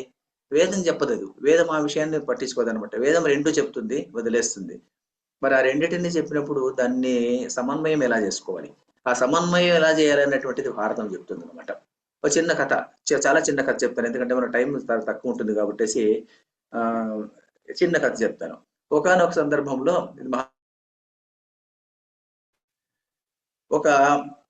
చాలా టూకీగా చెప్తాను. ఒక ఋషి ఉంటాడు. ఆ ఋషికి ఒక అభ్యాసం ఉంటుంది. ఏమిటంటే, నేను సత్యం వద, వేదంలో చెప్పినటువంటి వాక్యాన్ని నేను పరిపాలిస్తాను, నేను సత్యమే చెప్తాను, అసత్యం అన్నటువంటిది చెప్పను అనేటువంటిది ఆయన దృష్టికోణం అవుతుంది. అలా పెట్టుకుని అతను ఏం చేస్తుంటాడు? సత్యం మాత్రమే చెప్తుంటాడు. అతను సత్యం చెప్పేటువంటి సందర్భంలో ఆయన సత్యం చెప్తాడు అన్నటువంటి విషయం ఊరందరి వరకు తెలుసు అన్నమాట. ఆయన అబద్ధం ఎప్పుడు చెప్పడు అన్నటువంటి విషయం. ఒకసారి ఆ ఊర్లో దొంగలు పడతారు. దొంగలు పడినప్పుడు ఏమైపోతుందంటే, అక్కడ ఉన్నటువంటి పల్లె వాళ్ళంతాను వాళ్ళు తమ దగ్గర ఉన్నటువంటి విలువైనటువంటి వస్తువులన్నీ తీసుకునేసి అడవి వైపు పరిగెత్తి వెళ్ళిపోతారు. వాళ్ళు దొంగలు వీళ్ళని వెంబడిస్తారు. వెంబడించినప్పుడు ఆ వ్యక్తులు ఏం చేస్తారంటే, పల్లె వాళ్ళు ఈ ఋషి ఆశ్రమం ఉంటే ఆశ్రమంలో పోయి దాక్కునేస్తారు. వీళ్ళు ఎప్పుడైతే దాక్కుంటారో అప్పుడు ఏం చేస్తారంటే, ఈ దొంగలు వచ్చేస్తారు అక్కడికి. దొంగలు వచ్చిన తర్వాత వాళ్ళు వెతుకుతుంటారు, ఎక్కడున్నారని వెతుకుతూ ఈ ముని ధ్యానంలో ఉన్నటువంటి వాడు చాలా అలజడయ్యేపాటికి కళ్ళు తెరిచి చూస్తే వాళ్ళంతా తన ఆశ్రమంలో దాక్కుంటుంటారు. వాళ్ళు వచ్చి అడుగుతారు, దొంగలు ఎక్కడున్నారు అని అడుగుతారు. ఈయన సత్యం వద కదా ఇతనిది ప్రిన్సిపల్, అందువల్ల ఈయన ఏం చెప్తా అంటే, మరి నేను వేదం చెప్పిన దాని మాదిరిగా ప్రవర్తిస్తున్నాను కదా, నేనేం తప్పు ఏం చేయడం లేదు అనుకునేసి వాళ్ళని నేను చూసావా నువ్వు? నేను చూశాను. మరి చూసింటే వాళ్ళు ఎక్కడున్నారు? అక్కడున్నారు అంటారు. వాళ్ళు దొంగలు వాళ్ళని పట్టుకుంటారు, వాళ్ళని చంపేస్తారు. తర్వాత ఆ వస్తువులు తీసుకుని వెళ్ళిపోతారు. వెళ్ళిపోయిన తర్వాత ఈయన ఆ రోజు ఆలోచన చేస్తాడు, నేను చేసిన తప్ప ఒప్పు అనేసి. నేను చేసిన ఒప్పే కదా, నేనేం తప్పేం చేయలేదు, ఎందుకంటే నేను సత్యాన్ని పాలించాను కదా అనుకుంటాడు. అయిపోతుంది. తర్వాత ఈయన చనిపోయిన తర్వాత స్వర్గం వస్తుంది నేను వెళ్తే ఆయన నరకంలోకి పడేస్తారు. ఎందుకు పడేశారు అంటాడు. అప్పుడు ఇంద్రుడు చెప్తాడు, నువ్వు చేసినటువంటిది హింస చేశావు నువ్వు అంటాడు. నేనేం హింస చేశాను, దొంగలు కదా హింస చేసింది అంటాడు అనమాట. నీవు హింస కర్త కారయిత చేవ ప్రేరకస్య అనుమోదక, అందరు కూడాను తప్పు చేసినటువంటి వాళ్ళే. నువ్వేం చేసావు, నీవు చెప్పినటువంటి సత్యము ఉన్నటువంటి వాక్కు వల్ల హింస అన్నటువంటిది జరిగింది. ఆ హింస జరగకూడదు అక్కడ, అహింసో పరమో ధర్మ, కానీ సత్యం వద కూడా ఉంది. సత్యం వద అహింసో పరమో ధర్మ రెండింటికి క్లాష్ వచ్చినప్పుడు, సంఘర్షణ జరిగినప్పుడు మరి ఎలా దీన్ని సమన్వయించుకోవాలి అంటే, హింస నీ వల్ల జరిగింది కదా, హింస జరగకుండా నువ్వు చూసుకోవాలి. హింస జరగకుండా అసత్యం చెప్పినప్పటికీ కూడా పర్వాలేదు. మరి అసత్యం ఎప్పుడు చెప్పొచ్చు, అది కూడా మహాభారతమే చెప్తుంది అనమాట. కొన్ని సందర్భాల్లో నీవు చిన్న చిన్న అబద్ధాలు చెప్తే దానివల్ల తప్పు లేదు, దానివల్ల ప్రయోజనం ఏముంది చూడాలి మనం.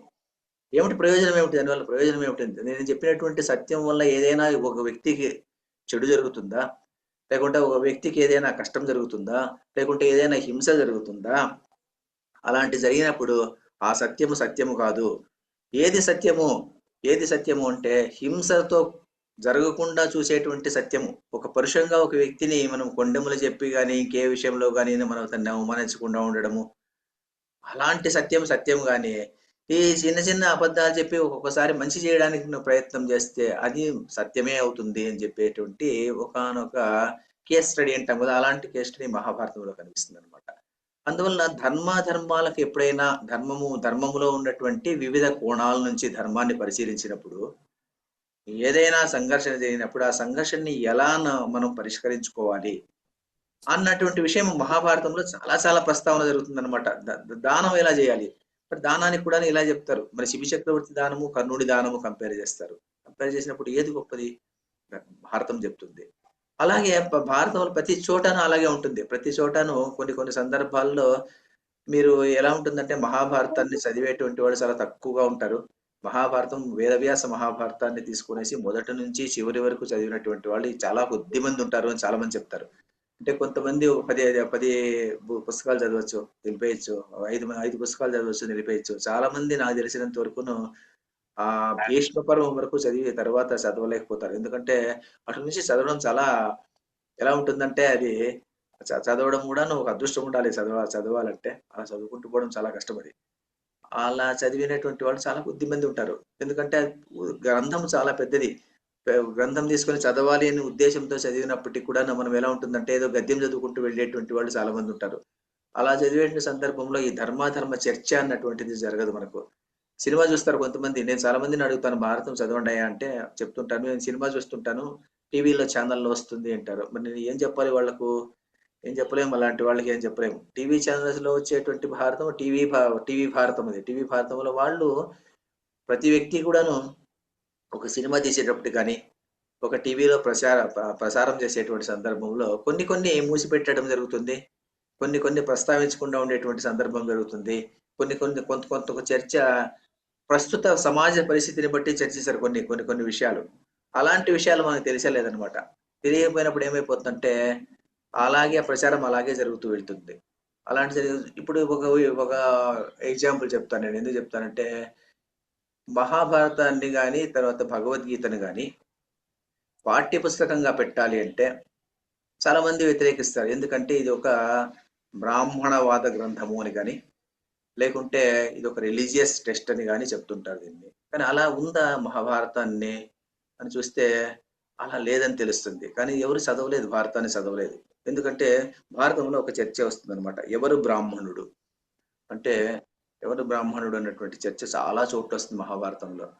అప్పుడు చాలా నిష్కర్షగా వేదవ్యాసుడు చెప్తాడు. ఏం చెప్తా అంటే, పుట్టినటువంటి వాడు అంటే ఒక బ్రాహ్మణునికి పుట్టినటువంటి వాడు బ్రాహ్మణుడు అని చెప్పలేము.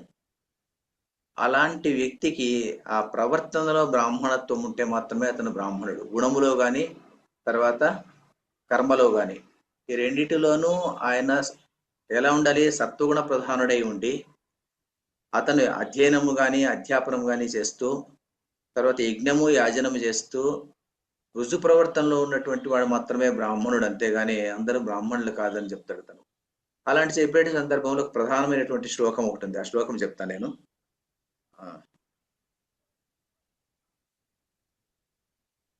చూడండి, ఎలా వస్తుందంటే, శూద్రయోనోపి జాతస్య సద్గుణాను ప్రతిష్ఠిత వైశ్యత్వం లభతే బ్రహ్మన్ క్షత్రియత్వం తథైవ చ ఆర్జవే వర్తమానస్య బ్రహ్మణ్యం అభిజాయతే అంటాడు. ఇది వనపర్వంలో వస్తుంది మనకు. అంటే ఎలా ఉంటుందంటే ఈ 4 వర్ణాలు ఉన్నాయి కదా, క్షత్రియుడు, బ్రాహ్మణుడు, శూద్రుడు, తర్వాత వైశ్యుడు అన్నటువంటి నేను ఈ సత్వము, రజస్సు, తమస్సు గుణములతో ఏర్పడినటువంటి వర్ణాలే 3 4. అందువల్ల శూద్రుడు ఉన్నటువంటి వాడు, మనం అనుకునేటువంటి శూద్రుడు అన్నటువంటి వాడు ఈ సద్గుణాలను లవరించుకుంటే అతను క్షత్రియుడు కావచ్చు, లేకుంటే అతను ఏం కావచ్చు, అతను వైశ్యుడు కావచ్చు. అతను రుజుస్వభావాన్ని అలవాటు చేసుకునేసి సత్వగుణం లేకపోతే వెళితే అతను బ్రాహ్మణుడు అని చెప్పాల్సిందే అని చెప్పేసి వనపర్వంలో చెప్తారు. ఇదే నేపథ్యంలో ఇదే మాటను ధర్మవ్యాధుని కథలో చెప్తారు. ఇదే విషయాన్ని నహుష ప్రశ్నల్లో చెప్తారు. అంటే ఏమిటిది, బ్రాహ్మణులకు ఏదైనా గొప్పవాళ్ళు అని ఎప్పుడు చెప్పలేదు మహాభారతంలో. ఎవరు ఈ రుజు ప్రవర్తనలో ఉంటాడో వాడు అతను బ్రాహ్మణుడు, అంతేగాని అందరూ బ్రాహ్మణులు అని చెప్పడానికి లేదు ఉంటారు. మరి యక్ష ప్రశ్నలో ఇంకో ప్రశ్న, ప్రధానమైనటువంటి ప్రశ్న ఒకటి అడుగుతారు. మరి అలాంటి బ్రాహ్మణునికి పుట్టినటువంటి వాడు మరి అతను సద్గుణములు లేకపోతే అతను బ్రాహ్మణుడు కాదు అని అంటావా అంటే అవును అంటాడు ధర్మరాజు. అలాంటి ఉన్నాయి. అలాంటి ఉన్నప్పుడు అది బ్రాహ్మణవాద గ్రంథం అని ఎలా అంటాం మనము? అనడానికి లేదు. కానీ చాలా మంది ఏమిటంటారంటే, ఇప్పుడు ఉన్నటువంటి ప్రచారం ఎలా ఉందంటే, ఈ భారతం కానీ, రామాయణం కానీ, భగవద్గీత కానీ, ఇవన్నీ ఏదో ఒక మతానికి సంబంధించినటువంటి గ్రంథాలు. ఆ మతంలో కూడా కొన్ని వర్ణాలకు సంబంధించినటువంటి గ్రంథాలు ఇవి. కొన్ని కులాలకు వర్ణం అనేటువంటిది మర్చిపోయారు చాలా మంది. బ్రాహ్మణ కులానికి చెందినటువంటి గ్రంథం ఇది. కాబట్టి బ్రాహ్మణులు ఇలా ప్రచారం చేసుకుంటూ వచ్చారు, దీన్ని ఎందుకు చదవాలి అంటారు. మరి అదే అలాంటి సినిమాలు తీసేటప్పుడు ఏం చేస్తారంటే, వాళ్ళు ఇలాంటి సమాజ దృక్పథం ఉన్న దాని నుంచి దానికి తగినట్టుగా సినిమాలు తీసుకుంటారు, అంతేగాని వాళ్ళు ఉన్నట్టుగా చెప్పరు కదా. మరి అందువల్ల మూల గ్రంథాన్ని ఎప్పుడు కూడా చదవాలి అనేటువంటి ఉద్దేశం. మహాభారతాన్ని ఎందుకు చదవాలంటే, ఇలాంటి విషయాలు అర్థం చేసుకోవాలంటే మరి మహాభారతం చదవాలి. మహాభారతం చదివితే మనకేమో అర్థమవుతుందంటే, ఈ సమాజంలో ఎన్ని అనవసరమైనటువంటి చర్చలు ఉండేటువంటి నేపథ్యం ఎందుకు వచ్చింది అని చెప్పాలంటే, మనం ఒక పుస్తకాన్ని తీసుకునేసి దాన్ని మనం పరిశీలించి చూడు ఇలా ఉందయా అని చెప్పాలి అంటే మనకు గ్రంథంలో ఉన్నటువంటి సారం మనకు తెలియాలి. అది తెలియకపోతే మనం ఏం చేస్తుంటామంటే, సరే వాళ్ళు చెప్పిందంతా వింటుంటాం, నిజమేనేమో. చాలా మంది ఇప్పుడు ఎలా అయిపోయిందంటే, బ్రాహ్మణవాద గ్రంథాలు అంటే నిజమైనటువంటి బ్రాహ్మణులు కూడా అంటే సుప్రవర్తనలో ఉన్నటువంటి బ్రాహ్మణులు కూడా కాస్త అవును డిఫీటెస్ట్ టెండెన్సీ అంటాము. అంటే ఏమిటంటే అవునేమో అని చెప్పేసి చెప్పుకోవడానికే భయపడుతుంటాము. చాలా మంది నేను చూస్తుంటాను, శర్మ అని పేరు పెట్టుకుంటే ఎలా ఉంటుందో ఏమో, ఎందుకు వచ్చిన గొడవలే అని అనుకుంటూ ఉంటారు. సో అలాంటి పరిస్థితి ఇప్పుడు చాలా ఏర్పడిపోయింది. కాబట్టి అలాంటిది ఏం లేదు, నీ గుణం ఎలాంటిది. అందువల్ల భగవద్గీతలో శ్రీకృష్ణ పరమాత్మ చెప్తాడు కదా, లోకేష్ అది నేను ఉన్నటువంటి వాళ్ళని ఎలా సృష్టించాను, గుణకర్మ విభాగశ అంటాడు. గుణము కర్మను బట్టి చాతుర్వర్ణ్యం మయా సృష్టి అని చెప్పేటువంటి శ్లోకంలో అదే చెప్తాడు కదా అతను. నేను ఎలా సృష్టించాను వీళ్ళను అంటే, చాతుర్వర్ణ్యం ఎలా ఏర్పడిందంటే గుణ కర్మ విభాగశ, గుణము కర్మను బట్టి వచ్చింది, అంతేగాని లేకుంటే పుట్టుకతో వచ్చినటువంటిది కాదు అని చెప్తాడు. అలాంటి చెప్పినప్పటికీ కూడాను ఇది బ్రాహ్మణవాద గ్రంథాలు అని చెప్తే మరి ఎలా ఉంటుంది, మరి తప్పు కదా మరి. అందువల్ల ఇలాంటి మనము ఎదిరించాలి అంటే కూడా మహాభారతం చదవాలి. మనం మహాభారతంలో ధర్మానికి పెద్దపీట వేశారు. ధర్మం కోసం ప్రతిపాదించినటువంటి గ్రంథం ఇది. తర్వాత ధర్మం విషయంలో ఏవైనా సంఘర్షణలు జరిగినప్పుడు ఆ సంఘర్షణలను పూర్తిగా తొలగించడం కోసము ఎలా దాన్ని ఫేస్ చేయాలి అనుకునే దానికోసము ఉపాఖ్యానాల ద్వారా వేదవ్యాసుడు ఉన్నటువంటి మహర్షి ఈ మహాభారతాన్ని ఉద్దేశించి రాసినటువంటి గ్రంథము. ఆయన చాలా చోట్ల చెప్పుకుంటాడు, ధర్మాన్ని ఎవరు పాటించడం లేదు కదా, ధర్మాత్ అర్థస్య కామస్య అంటాడు. ధర్మము నుంచి అర్థాన్ని తీసుకో, ధర్మం నుంచి కామాన్ని తీసుకో అంటాడు అతను. అందువల్ల చతుర్విధ పురుషార్థాల్లో ధర్మము, అర్థము, కామము, మోక్షము అన్ని కూడాను ఏది కావాలన్నప్పుడు కూడా ధర్మము అన్నటువంటిది మూలము. కాబట్టి ధర్మాన్ని కోసము నేను ఈ గ్రంథాన్ని ప్రతిపాదించాను అని రాస్తాడు అనమాట. ఇది మహాభారతం యొక్క గొప్పతనం అనమాట. అందువల్ల దీన్ని ఏం చేస్తారంటే, చాలా మంది చాలా దృక్కోణాలతో చూస్తారు దీన్ని. కొంతమంది దీన్ని ఏమంటారంటే ధర్మం ఒకటే ప్రతిపాదించబడలేదు, ఇందులో కావ్యం సంబంధించినటువంటి చర్చలు ఉన్నాయి, మోక్షానికి సంబంధించినటువంటి చర్చలు ఉన్నాయి, కాబట్టి దీన్ని మోక్ష గ్రంథము అని కొంతమంది అంటారు. ప్రవృత్తి గ్రంథము, నివృత్తి గ్రంథము అంటాం కదా, అలా కొంతమంది అంటారు. అందువల్ల నన్నయ్య చాలా అద్భుతంగా మొదటి పద్యం రాస్తారు. ఆయన ఏం రాస్తారంటే, ధర్మతత్వజ్ఞులు ధర్మశాస్త్రం అని అధ్యాత్మ విధులు వేదాంతమనియు నీతి విచక్షణులు నీతి శాస్త్రమని కవి వృషభులు మహాకావ్యమనియు లాక్షణికులు సర్వలక్ష్య సంగ్రహమని ఐతిహాసికలు ఇతిహాసమనియు పరమ పౌరాణికులు బహు పురాణ సముచ్చయంబని మహి కొనియాడుసుండ వివిధ వేద తత్వవేది వేదవ్యాసుడు ఆదిముని పరాశరాత్మజుండు విష్ణు సన్నిపుండు విశ్వజనీనమై పరుగుచుండ చేసే భారతంబు అని చెప్తాడు. ధర్మశాస్త్రజ్ఞుడు ధర్మశాస్త్రం అంటారు, మరి ఆధ్యాత్మంలో ఉన్నటువంటి వాళ్ళు వేదాంత శాస్త్రం అంటారు, నీతి శాస్త్రం అంటారు, కవి వృషభులు మహాకావ్యం అంటారు, లాక్షణికులు సర్వ లక్షణ సంగ్రహం అంటారు, ఐతిహాసికులు ఇతిహాసం అంటారు అని చెప్పుకుంటూ వస్తారు అనమాట. అంటే ఎవరు ఏ రకంగా చూస్తే ఆ రకంగా ఈ మహాభారతం భాషిస్తుంది. కవి వృషభులు ఎందుకు కవి ఇది మహాకావ్యం అన్నారు అంటే ఇందులో మహాభారతంలో చెప్పినటువంటి ఇతివృత్తాలను తీసుకునేసి చాలా ప్రబంధాలు రచించబడ్డాయి. తర్వాత ఒక మనుచరిత్ర తీసుకోండి, అల్లసాని పెద్దని రాసినటువంటి మనుచరిత్ర కానీ, తర్వాత పారిజాతాపహరణం కానీ, తర్వాత ఏదైనా తీసుకోండి, చాలా చోట్ల ఉన్నటువంటి గ్రంథంలో ఉన్నటువంటి ఇతివృత్తము మహాభారతంలో ఉన్నటువంటి ఒక కథా వస్తువుని తీసుకునేసి ఆ కథా వస్తువు నుంచి పెంచుకుంటూ వచ్చినటువంటి కావ్యాలే. రఘువంశం తీసుకోండి, రఘువంశంలో రఘువంశ చరిత్ర ఆయన రాసుకుంటూ వచ్చాడు, రామాయణం సంబంధించినటువంటి కథ అది.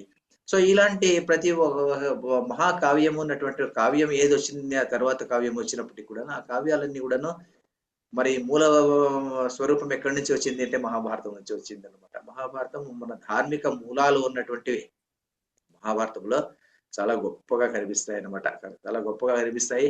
తర్వాత ఇది చరిత్ర కాకపోయినప్పటికీ కూడాను మన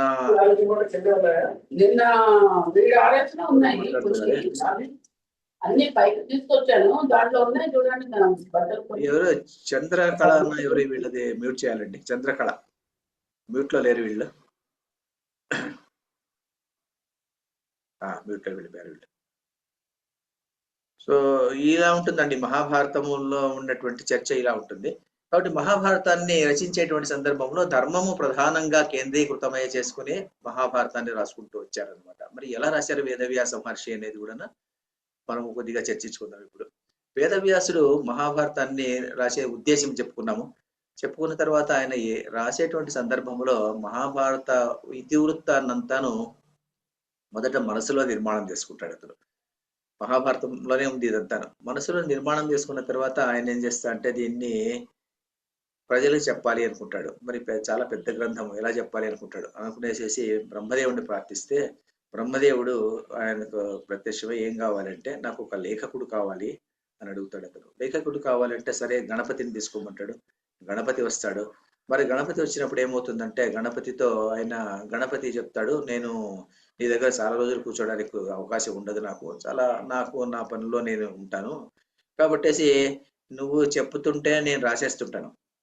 నేను రాసేసేటప్పుడు నువ్వు నిలపకుండా చెప్పాలి. నువ్వేం చెప్పదలుచుకున్నావో భారతాన్ని నిలపకుండా అలాగే చెప్పుకుంటూ వెళ్ళాలి, నేను రాసుకుంటూ వెళ్తాను అంటాడు అతను.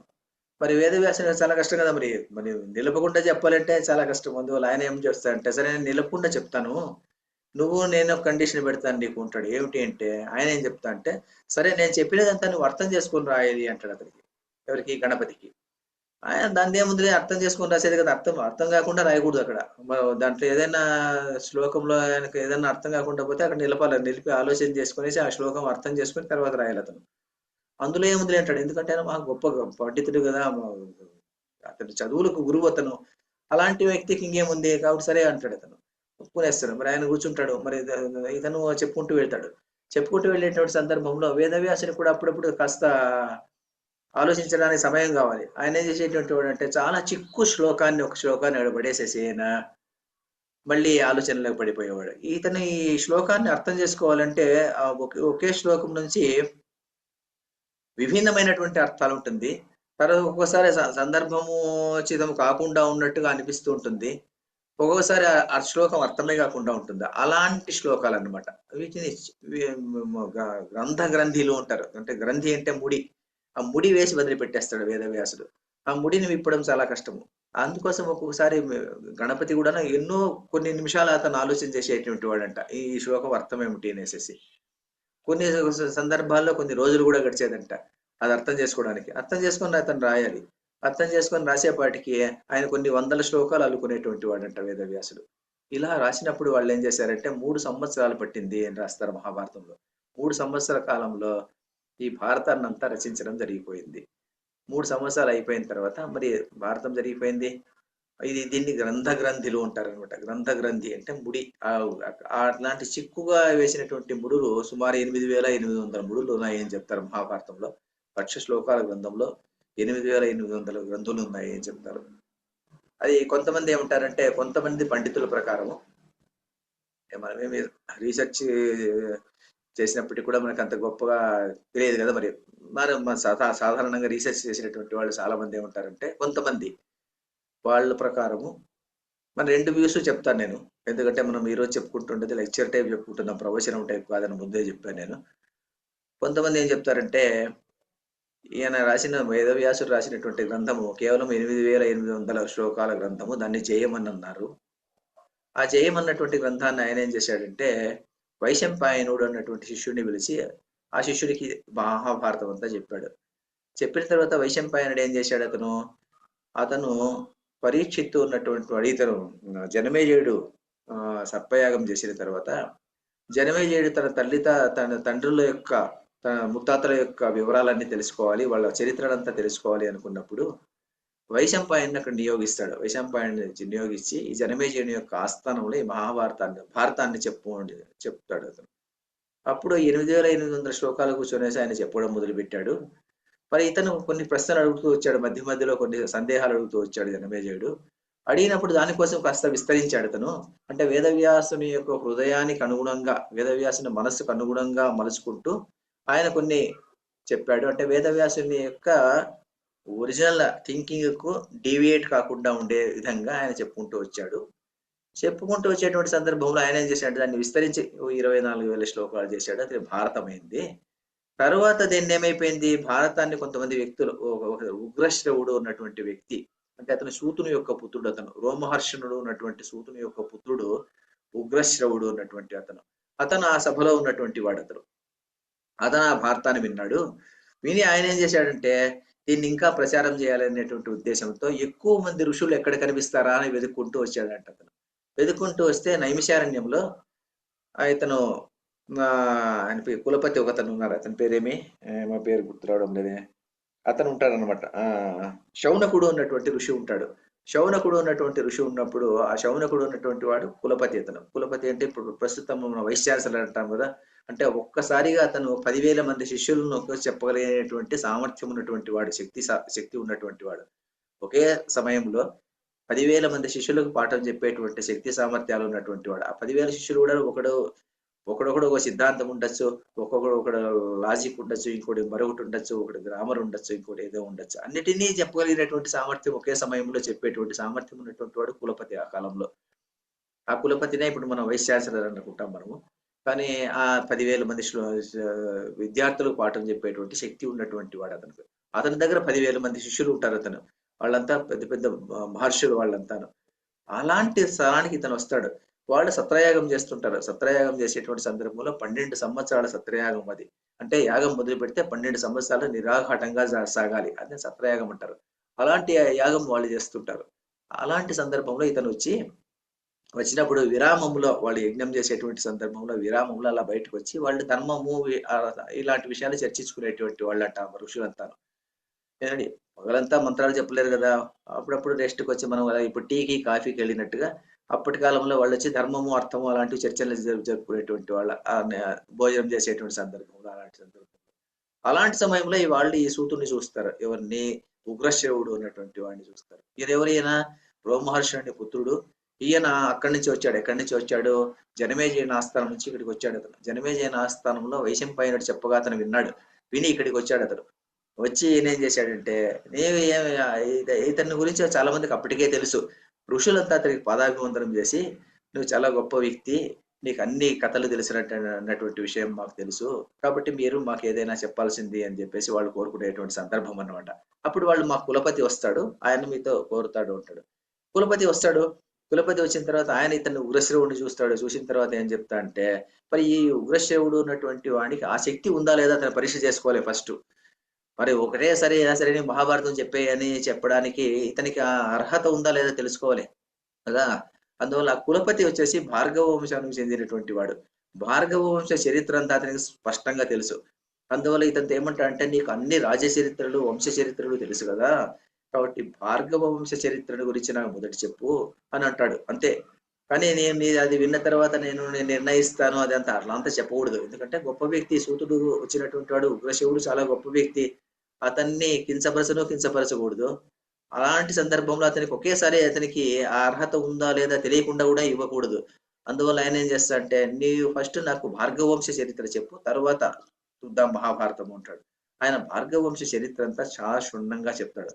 అది మహాభారతంలో భార్గవ వంశ చరిత్ర అంతా వస్తుంది. అది చెప్పిన తర్వాత అతను చాలా పులకించిపోతాడు. ఎవరు? కులపతి. చాలా బాగా చెప్పాడు ఇతనికి అర్హత ఉంది, భారతం చెప్పేటువంటి అర్హత ఇతనికి ఉంది అనేసి, నీవు భారతాన్ని మాకు చెప్పు, మా శిష్యులందరికీ నాకు చెప్పు అంటాడు.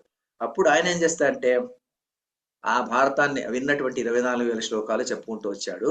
చెప్పుకుంటూ వచ్చినప్పుడు ఏమైపోయిందంటే, వీళ్ళు మళ్ళీ కొన్ని ప్రశ్నలు అడుగుతారు. ప్రశ్నలు అడిగినప్పుడు ఆయన వేదవ్యాస హృదయానికి డివియేట్ కాకుండా ఆయన దాన్ని విస్తరించి 1,00,000 శ్లోకాలు చేశాడు. దాన్ని జయం అన్నటువంటి కావ్యము భారతము మహాభారతమైంది అని కొంతమంది చరిత్రకారులు అని దాని మీద భారతం మీద రీసెర్చ్ చేసినటువంటి వాళ్ళు చాలా మంది పండితులు అలా చెప్పుకుంటూ వచ్చారు. కానీ ఈ మధ్య కొంతమంది ఏం చెప్తున్నారంటే, పర్టికులర్ గా సామవేదం షణ్ముఖ శర్మ గారు చాలా గొప్ప వ్యక్తి. అతను మహాభారతం మీద చాలా పరిశోధన చేసి ఆయన ఏం చెప్తా అంటే, అలా కాదు, ఈ పండితులు చెప్పేటువంటి వాళ్ళు కొంత దురభిప్రాయంతో చెప్పినటువంటి ఇది సందర్భం ఇది. అలా చెప్పడం తప్పు. యాక్చువల్ గాను అలా చెప్పడం వల్ల వేదవ్యాసుడు చెప్పినటువంటి దానికి భిన్నంగా చెప్పడం జరిగింది. ఈ 1,00,000 శ్లోకాలు కూడా వేదవ్యాసుడు రాసినటువంటి శ్లోకాలే ఇవి.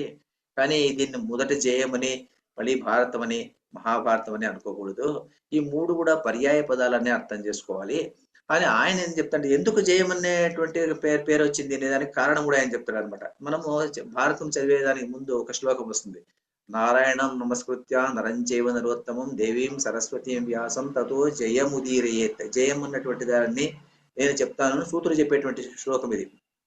నారాయణం నమస్కృత్య, నారాయణునికి నమస్కారం చేసి, నరంచైవ నరోత్తమం, నరునికి నమస్కారం చేసి, నరంచైవ నరోత్తమం, దేవీం సరస్వతీం, దేవి సరస్వతి అంటే దివ్యమైనటువంటి సరస్వతి, ఆమె నమస్కారం చేసి, దేవీం సరస్వతీం వ్యాసుడికి నమస్కారం చేసి, తతో జయముదీరయేత్, జయం అనేటువంటి కావ్యాన్ని నేను చెప్తాను అని ఆయన మొదలు పెడతాడు అనమాట. అని చెప్పిన దాని నుంచి జయం అన్నటువంటి కావ్యం జయం అన్నటువంటి దాన్ని మాత్రమే వేదవ్యాసుడు రాశాడు, తక్కినవన్నీ ఇలా వేరే వాళ్ళు విస్తరించారు అన్నటువంటి ఉద్దేశంతో పండితులంతా చెప్పుకుంటూ వచ్చారు. కానీ భారతాన్ని అర్థం చేసుకోవాలంటే భారతాన్ని తర్వాత పురాణాలను కూడా పక్కన పెట్టుకొని చెప్తే గానీ భారతం పూర్తి అర్థం కాదు అని అంటాడు అతను. ఆయన ఏం చెప్తా అంటే, ప్రతి పురాణానికి మొదటి శ్లోకం ఇదే ఉంటుంది. ప్రతి పురాణం తీసుకున్నప్పటికీ కూడాను ఈ శ్లోకం ఉండి, సూతుడు చెప్పేటువంటి ప్రతి పురాణానికి కూడాను నారాయణం నమస్కృత్య నరంచైవ నరోత్తమం అనేటువంటి శ్లోకంతోనే ప్రారంభమవుతుంది. అన్నిటినీ జయమనం కదా. ఆయన ఏం చెప్తా అంటే, జయం అంటే ధర్మార్థ కామ మోక్షాలను 4ను సిద్ధింపజేసుకోవడానికి తగినటువంటి మార్గం ఎక్కడ కనిపిస్తుందో దాన్ని జయమనాలి. ఈ జయమన్నటువంటి కావ్యంలో ధర్మము, అర్థము, కామము, మోక్షము 4 సాధించడానికి కావలసినటువంటి ప్రక్రియలంతాను మహాభారతంలో ఉన్నాయి. అలాగే వేరే కావ్యాల్లో ఉన్నాయి. ఏ కావ్యాల్లో ఉంటుందో, ఏ పురాణంలో ఉంటుందో వాటన్నిటిని జయం అనాలి. కాబట్టి అలా జయం అంటారు, అంతేగాని జయము 8,800 శ్లోకాలకు పరిమితం అని అనకూడదు. కాబట్టి సమన్వయం చేసుకోవాలి అంటాడు. ఎందుకంటే సామవేదం షణ్ముఖ శర్మ గారికి సమన్వయ చక్రవర్తి అని బిరుదు కూడా ఉంది కదా అతనికి. ఆయన పురాణాలను సమన్వయం చేస్తుంటారు. పురాణాలను సమన్వయం చేసి ఆయన చెప్పేటువంటి అలా చెప్తాడు అతను. కాబట్టి అతను చెప్పే దాంట్లోనే అర్థం ఉందేమో అనిపిస్తుంది. ఎందుకంటే దాన్ని ఈవెన్ మల్లాది చంద్రశేఖర శాస్త్రి గారు కూడా పురాణం చెప్పే దాంట్లో చాలా ప్రముఖమైనటువంటి వ్యక్తి అతను. ఆయన ఉద్దేశంలో కూడాను ఈ అన్ని శ్లోకాలు వేదవ్యాసులే రాశారు అన్నటువంటి ఉద్దేశం అతన్ని కూడా చెప్తారు. అలాగే అభిప్రాయ భేదాలు ఉన్నాయి. మరి మొదట వేదవ్యాసుడు 8,500 శ్లోకాలు రాసి అది మాత్రం భారతం, అది జయము. తర్వాత వైశంపాయనుడు చెప్పినప్పుడు అది 24,000 శ్లోకాలు భారతము. తర్వాత 1,00,000 శ్లోకాలు ఏంటి, అది ఉగ్రశివుడు చెప్పినటువంటి 1,00,000 శ్లోకాలు మహాభారతం అని చెప్పడము కొంతమంది అభిప్రాయము. ఇలాంటి అభిప్రాయం ఏది కాదు, అన్ని శ్లోకాలు కూడా మహాభారతంలో ఉన్నటువంటివన్నీ వేదవ్యాసుడే రాశాడు అని చెప్పి కొంతమంది అభిప్రాయము. 2 అభిప్రాయాలు ఉన్నాయి. మరి మనము క్లాస్ టైప్ లో చెప్తున్నాం కాబట్టి మనకు ఒపీనియన్ అంటే ఏమీ లేదు. రెండులోనూ మీకు ఏది మంచిది అనిపిస్తుందో, మీరు చదివినప్పుడు భారతం చదివినప్పుడు మీకు ఎలా అనిపిస్తుందో దాని ప్రకారం మీరు ఏది మంచిది అనిపిస్తే దాన్ని పఠించవచ్చు. వేదవ్యాసుడే రాశాడని చెప్పుకుంటే తప్పేం లేదు. ఎందుకంటే వేదవ్యాసుడు చాలా దాంట్లో నిష్కర్షగా చెప్పచ్చు. వేదవ్యాసుడికి ఆ శక్తి లేదంటే తప్పకుండా ఉంది. అతనికి 1,00,000 శ్లోకాలు 8 శ్లోకాలు రాసేటువంటి శక్తి ఉంది. ఎందుకంటే 18 అష్టాదశ పురాణాలన్నీ ఆయన రాశారు కదా. మరి ఒక స్కాంద పురాణం తీసుకుంటేనే 1,00,000 శ్లోకాల పైన ఉన్నాయి. మరి అలాంటి వ్యక్తి మరి 1,00,000 శ్లోకాలు రాయడంలో గొప్ప ఆశ్చర్యం అంటూ ఏమీ లేదన్నమాట. కాబట్టి మహాభారతం అలా మొదట బయటకు వచ్చినటువంటి గ్రంథం. తర్వాత దీన్ని ప్రచారం ఎలా జరిగింది అంటే ఇలాగే ప్రచారం జరిగింది. మొదట జనమేజయుని ఆస్థానంలో జరిగింది. తర్వాత ఉగ్రశ్రవుడు ఉన్నటువంటి సూతుడు ఈ ఋషులకంతా చెప్పాడు. ఋషులు తర్వాత అందరికీ చెప్పుకుంటూ వచ్చారు. ఇది భూలోకంలో ఇలా ప్రచారమైంది. తర్వాత స్వర్గలోకంలో ఎవరు ప్రచారం చేశారు, పాతాళ లోకంలో ఎవరు ప్రచారం చేశారు అన్నటువంటిదంతా భారతంలో చాలా స్పష్టంగా రాసుకుంటూ వచ్చారు. నారదుడేమో ఒకటి చేశాడు, ఇంకొకరు చేశారు. ఆ పేర్లన్నీ కూడా నాకు కూడా గుర్తులేదు. ఎవరెవరు ఒక్కొక్క లోకంలో ఒక్కొక్కరు చేసుకుంటూ వచ్చారు. అక్కడ ఇంకా గ్రంథ శ్లోకాల సంఖ్య ఇంకా ఎక్కువ ఉంది అని చెప్పుకుంటూ వస్తారనమాట. ఇలాగా భారతం ప్రచారం అయ్యేటువంటి భారతం. ఈ భారతం ఇలా ప్రచారం అవుతూ వచ్చింది. ఇలా ప్రచారం అవుతూ వచ్చినటువంటి భారతాన్ని మౌఖికంగానే ప్రచారం అవుతూ వచ్చింది చాలా కాలం. మరి ఇన్ని 1,00,000 శ్లోకాలు మనసులో నిర్మాణం చేసుకునేసి మనసులో గుర్తుపెట్టుకొని చెప్పేటువంటి వాళ్ళు మరి ఉంటారా అని మీరు ఆలోచన చేయొచ్చు. మీరు కొంతమంది చాలా మంది మనకు, ఎందుకంటే మనకు ఆ శక్తి లేదు, మనకు అంటే చాలా మందికి ఆ శక్తి లేదు కాబట్టేసి ఏమనుకుంటుంటామంటే మరి అలాంటి శక్తి ఉంటుందా, ఎవరికైనా 1,00,000 శ్లోకాలు గుర్తుపెట్టుకునేదానికి శక్తి ఉంటుందా అనుకుంటుంటాము. కానీ నేను ఒక వ్యక్తిని చూశాను, నా కళ్ళతోనే చూశాను. ఆ వ్యక్తి శలాక రఘునాథ్ శర్మ గారు. ఇప్పటికూ ఆయన రాజమండ్రిలో ఉంటారు. ఆయన తెలుగు భారతంలో మీరు ఏ పద్యం అడిగితే ఆ పద్యం చెప్తాడు. ఆయన నన్నయ్య, తిక్కన, ఎర్ర ప్రగడ ముగ్గురు చేసినటువంటి ఆ గ్రంథం మొత్తం గ్రంథాన్ని ఏ శ్లోకం ఏ పద్యం ఎప్పుడు అడిగినప్పటికీ కూడాను అన్ని పద్యాలే నోటికి వస్తాయి అతనికి. మరి ఆ ధారణ శక్తి ఎక్కడి నుంచి వచ్చింది అతనికి అంటే మరి ఎలా వచ్చిందో మనకు తెలియదు. మనకు లేదు కాబట్టి అందరికీ లేదనుకునేదానికి లేదు. మరి ముందు కాలంలో అలా ఉండేదో ఏమో తెలియదు. ఎలా ఉండేది అంటే చిన్నప్పటి నుంచి ఇంట్లో కూర్చొనేసి అలాంటివి చెప్పుకునేటువంటి వాళ్ళు చెప్పుకునేటువంటి సందర్భంలో పిల్లలు అది విని విని విని దాన్ని అలాగే వచ్చేసేది. అంతే, వాళ్ళకి కంఠపాఠం వచ్చేసేటువంటిది. కాబట్టి నేనే చూసినటువంటి వ్యక్తి, తెలుగులో పద్యాలన్నీ చెప్పేటువంటి వ్యక్తిని నేను చూశాను. నాకు ఏదైనా భారతం మీద ఏదైనా సందేహం కలిగితే వారికి ఫోన్ చేసి సార్ ఇలా ఉంది ఏమన్నా చెప్పండి అంటే ఆ పద్యం చెప్తాడు. అక్కడి నుంచి పద్యం తీసుకొచ్చి చెప్తాడు. తను అంత గొప్ప వ్యక్తులు కూడా ఉన్నారు. కాబట్టి లేరు అని అనేది దానికి ఏం ఆశ్చర్యం లేదు. మనకు ఉన్నటువంటి బుద్ధి తక్కువ కాబట్టి మనకు ఆ శక్తి లేదు అనుకునేసి అంగీకరించుకునేసి ఉండాల్సిందంతే.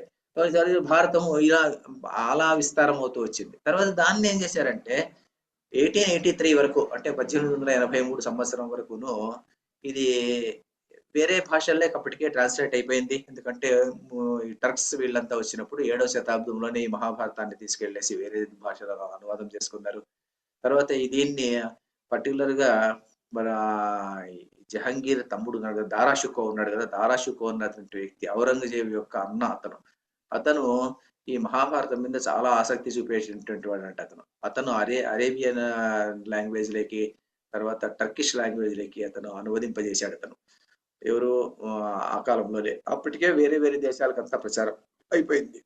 1883 సంవత్సరంలో కేసరి గంగూలీ అన్నటువంటి వ్యక్తి, బెంగాల్లో ఉన్నటువంటి వ్యక్తి, ఆయన ఇంగ్లీష్ లో దీన్ని ట్రాన్స్లేట్ చేయాలనేటువంటి ఉద్దేశంతో ఆయన దాని మీద కూర్చొనేసి 13 సంవత్సరాలు, మరి భారతాన్ని 3 సంవత్సరాల్లో వేదవ్యాసుడు గణపతి కూర్చొని రాశారు.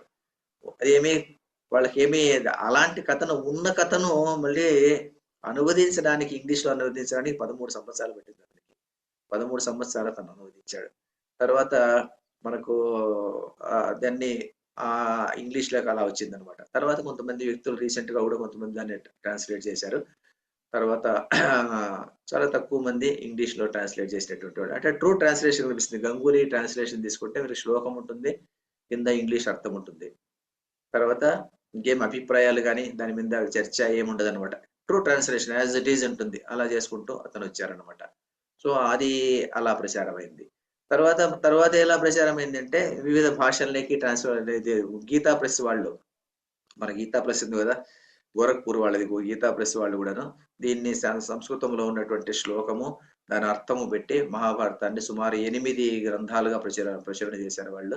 8 వాల్యూమ్స్ గా వచ్చాయి. అది మన గీతా ప్రెస్ లో వెళ్తే ఆ 8 బుక్కుల సెట్ ఇస్తారు, 3000 చిల్లర రూపాయలు. అది తీసుకుంటే ఆ మహాభారతం అంతా మనకు అందులో మనకు దొరుకుతుంది అనమాట. అది అంది.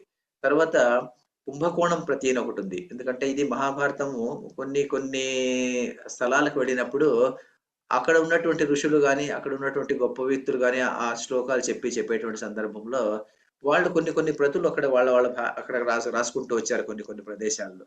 కుంభకోణంలో అలాంటిది ఒకటి జరిగింది. కుంభకోణంలో అప్పుడు కుంభకోణము, తర్వాత తంజావూరు, ఈ ప్రదేశాలన్నీను కల్చరల్ సెంటర్స్ గా ఉండేటువంటి ఆ కాలంలో. అక్కడ ఏం చేశారంటే కుంభకోణ ప్రతి అని చెప్పేసి అక్కడ ప్రతి పేరే, అంటే మహాభారతం యొక్క ప్రతి పేరే కుంభకోణం ప్రతి దాని పేరు. ఆ కుంభకోణం ప్రతి ఇప్పుడు కూడా తంజావూరు, తమిళనాడు ఏరియాలో మనకు దొరుకుతుంది. అది అక్కడ ఉంది అనమాట. అక్కడ ఉండేటువంటి ప్రతిలో కూడాను అక్కడ కూడా మనం ఏమంటే తెలుసుకోవాల్సింది, అక్కడ కూడా 1,00,000 శ్లోకాలే ఉన్నాయి. గీతా ప్రశ్నలను 1,00,000 శ్లోకాలే ఉన్నాయి. అలాగే నార్త్ ఇండియన్ ఎడిషన్ ఒకటి ఉంది, నార్త్ ఇండియన్ ప్రతి ఒకటి ఉంది, అంటే ఉత్తర భారతదేశ ప్రతి అని చెప్పేసి దాన్ని అక్కడ కూడా 1,00,000 శ్లోకాలే కనిపిస్తాయి మనకు. తర్వాత అలాగే ఇన్ని ప్రదేశాల్లో ఇన్ని ప్రతులు ఉండేదాని నుంచి అది ఒరిజినల్ అని ట్రీట్ చేసుకునేటువంటి వాళ్ళు ఇది మహాభారతం ఒరిజినల్ మహాభారతం, ఇది ఒరిజినల్ మహాభారతం అని చెప్పేసి. అందువల్ల దీన్ని ఏం చేశారంటే ఈ పూనాలో ఒక సంస్థ, దాని పేరు ఏదో గుర్తు రావడం లేదు నాకు, వాళ్ళు ఏం చేశారంటే పూనాలో ఏమో మళ్ళీ చెప్తా నేను, రాసుకొచ్చిట్టే బాగుండేది. ఆ పూనాలో ఉన్నటువంటి సంస్థ ఒకటి 40 సంవత్సరాలు కృషి చేసి ఈ అన్ని ప్రతులు దగ్గర తీసుకునేసి వాళ్ళు ఏం చేశారంటే క్రిటికల్ ఎడిషన్ ఆఫ్ మహాభారత అని ఒకటి ప్రిపేర్ చేశారు. క్రిటికల్ ఎడిషన్ ఆఫ్ మహాభారతాన్ని గూగుల్లో టైప్ చేస్తే అది ఎవరు అనేది తెలుస్తుంది. అదేమో లైబ్రరీ వాళ్ళు. క్రిటికల్ ఎడిషన్ ఆఫ్ మహాభారత వాళ్ళు ఏం చేశారంటే దాన్ని ఈ మహాభారతంలో ఉన్నటువంటి అన్ని సంస్కరించి ఆ ప్రతి ఈ ప్రతి అన్ని ప్రతులు దగ్గర పెట్టుకొని చూసి అందులో ఉన్నటువంటి శ్లోకాలన్నీ కంపేర్ చేసుకుంటూ వచ్చి తేడా ఉన్నటువంటి చాలా తక్కువ అని వాళ్ళు కూడా చెప్పారనమాట. వాళ్ళ ప్రకారం కూడా తేడా ఉన్నటువంటి చాలా తక్కువ, అంటే సాధారణంగా అన్ని కూడా ఒకే రకంగా ఉన్నాయి. అక్కడక్కడ కొన్ని భాష కొన్ని ప్రతులలో చిన్న మార్పులు ఉన్నాయి అంతేగాని ఎక్కువగా మార్పులు లేవు. కాబట్టి వేదవ్యాసుడే రాసిండొచ్చు అన్ని శ్లోకాలు అన్నటువంటి ఒక ఉద్దేశంతో వాళ్ళు దాన్ని క్రిటికల్ ఎడిషన్ ఆఫ్ మహాభారత అని ఉంది. క్రిటికల్ ఎడిషన్ ఆఫ్ మహాభారత మనకు నెట్ లో కూడా ఉంది.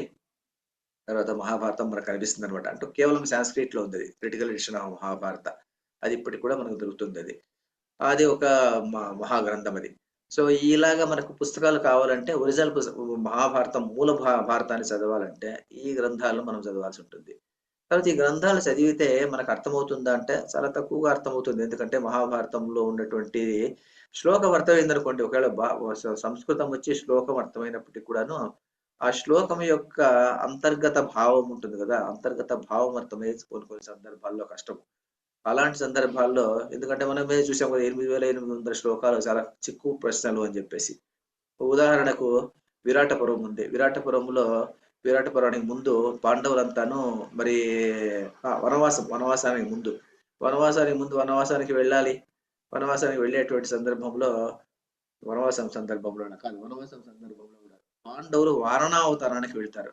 అంటే వారణావతము అనేటువంటి ఒక ప్రదేశానికి దుర్యోధనుడి ప్రేరణతో వాళ్ళని బయటికి పంపించేస్తాడు. మీరు అక్కడికి వెళ్ళండి, అక్కడ ఒక సంవత్సరానికి ఒకసారి మంచి ఏదో ఒకటి జరుగుతుంది అక్కడ, అది చూడడానికి చాలా ఇంపుగా ఉంటుంది, మీరు చాలా ఇష్టపడతారు, ఆ జాతరకు మీరు వెళ్ళండి అని చెప్పేసి ఆ ప్రదేశానికి పంపిస్తాడు. అక్కడ వాళ్ళకు ఒక ఇల్లు కట్టించిట్టాడు దుర్యోధనుడు, అదే లక్షాగృహము. ఆ గృహంలో వాళ్ళని చంపేయాలనే ఉద్దేశంతో వాళ్ళని అక్కడికి పంపిస్తారు అనమాట.